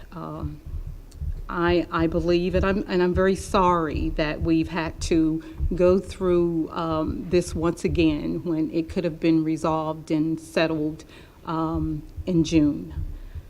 I would encourage our community, our parents, to please visit the website that Dr. Dewis and his team will be putting on the website regarding the interactive map for the capacity report that we've brought before you. So just encouraging you to please take a look at that. I also want to take the time to acknowledge the work of the Intergovernmental Committee as it relates to some of the revision of the policies, the Bill of Rights that was mentioned tonight as well. And I also want to thank community members who have come out and they have spoken at previous board meetings regarding the Bill of Rights. And also I want to acknowledge Dr. Cherie Whitehurst. She brought this before the school board, before our community regarding the Bill of Rights. And so I do want to thank the members of the community and also Dr. Whitehurst for bringing this to the board's attention. And I just hope that all of our staff, our students, our teachers, and everyone is just enjoying their summer break. Just continue to have fun, relax, and enjoy yourself, and just the best summer that you can possibly have. And thank you again, everyone. Thank you. Thank you, Ms. Harrison. Mr. Hill? Yeah, I just want to say congratulations to the JF athletes soccer team that we showed appreciation to, and congratulations to tonight. I may be a little partial to one of those guys. He does live in my house, but I've watched those boys grow up and learn to love the game of soccer, and it's been a privilege from my point of view to watch the accomplishments. And I certainly think we've got a lot of big things coming next year and the year after for JF soccer team. Not only did we recognize JF soccer, but also the Cavalier Theater tonight. Spence and Nikki continue to do just an awesome job. And so state champions in 2 different categories. I think you said it was the first time ever, which is just another huge accomplishment. I'm going to bring up this topic one last time, and I won't mention it again because we've done the work and we're at a good place. It's amazing to me that part of the conversation continues to be left out around banning books.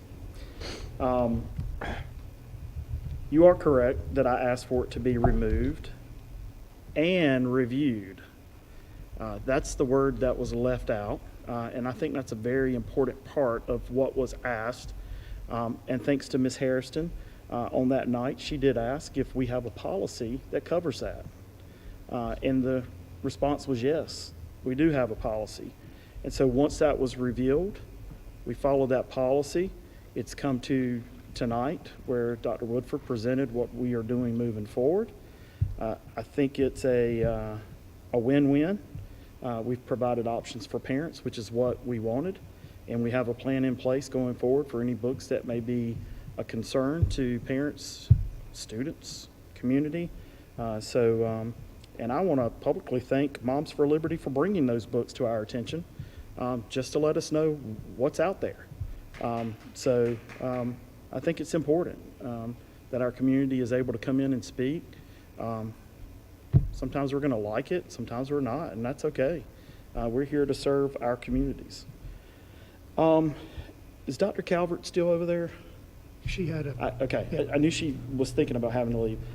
Staffing, is there anybody that can give me a rundown on staffing? Because the report that I got from HR tonight, matter of fact, I think it was we're in pretty decent shape. Is that right?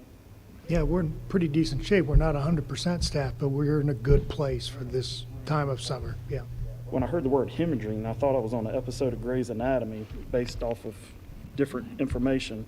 So, and then the last thing I would say, Bedford Primary I don't remember that recently as far as any discussion other than the fact of what was presented tonight, that we're actually moving students to that school. So it just come across as maybe a campaign topic, but we can certainly squish that and make sure there's no topic to discuss about a closing of Bedford Primary. So that's all I had. Thank you. One of the beauties about going last is I get to hear everyone and I get to piggyback and echo off of everybody. First of all, congratulations to Liberty High School FFA. I know a lot of those kids personally. I've known a lot of them personally over the years. And to me, what is the true definition of the success of a program is the excitement of those involved. These kids get so excited over these programs, and there's a light in their eye when they talk about it, and that is a truly successful program, and I can't wait to see what it has to offer in the future. The freedom policy, phenomenal job, guys. You went above and beyond, and I think it's going to be wonderful. And one, as a parent, which of course I've said I live in my little bubble, so that's what I make all my references to. But as a parent, I'm excited for what my kids will learn outside of what we are trying to teach them at home. I want to echo off of Mr. Nelms. Something you said earlier is something I have been wanting to address for a while when you said that we need to work together. We do. This is we need to start working together, being willing to compromise more, and realize that we are working together as one, and it's not us versus them all the time. We work collectively as a board for Bedford County Public Schools, students, teachers, administrators, parents, staff, everyone there. It's not us versus them. It's not some pro over another. We care for everyone, and we need to unite in that effort. I want to echo something that Ms. Harrison said when you thanked the teachers for coming out. I've been on this board for quite a while now, and when I started during an era where teachers were afraid to come to the podium for fear of their job. And I am very glad that we have moved well beyond that era, and I want to keep encouraging teachers to come out and make them realize that they do not lose their voters' rights by working for Bedford County Public Schools. And please come out and talk to us at any given point in time. Earlier in the month, I attended the administrator's breakfast, and I was actually asked to speak. But before I spoke, I looked around the room and I saw all the people there that had been here so long. And just for fun, I thought it was kind of cool. I asked everyone in the room that had been there for 5 years to stand up. I was amazed how many people stood up. But I said, okay, if you've been here 10 years, remain standing. Almost just as many. I mean, it kept going, and I kept getting people to sit down in 5-year increments. And the amount of 15, 20, 25, it floored me. We have 2 records, one of our own, Mr. Hoisington, 38 years, was that correct? Just started 38. And Lori Manley with 32, was that correct? Is that what I saw? That's amazing. I know we're always recognizing new teachers, but those who have been here for many, many years, you have devoted your life to us, and we truly, truly appreciate it, and you bring something to the table that will never, ever be able to be replaced. I would like to thank all of our paraprofessionals who persistently encouraged us to examine their pay scale. Stepping out of your comfort zone and standing up for what you knew was right helped pioneer to implement a new pay scale more in line with today's competitive market. While the new scale is not without its flaws, it is still a huge step in the right direction. I also want to assure those who have been with us for several years, though it may not be reflected because you moved on a new scale, we greatly appreciate your years of service and dedication. And we know that this is not perfect, but we want to assure that this is a step in the right direction, and we will continue to improve each year, or work each year to improve everyone's salaries. Earlier this week, Mr. Hill, Dr. Bergen, Mr. Hagler, and I met with Board of Supervisors Chairman Sharp, Vice Chair Mr.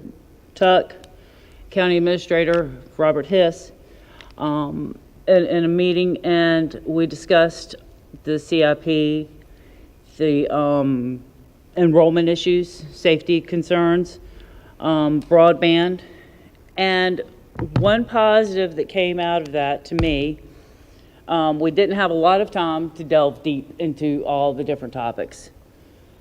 But one positive that came out of it for me is that everyone is excited to start scheduling joint meetings for the entire boards to get together and to discuss everything.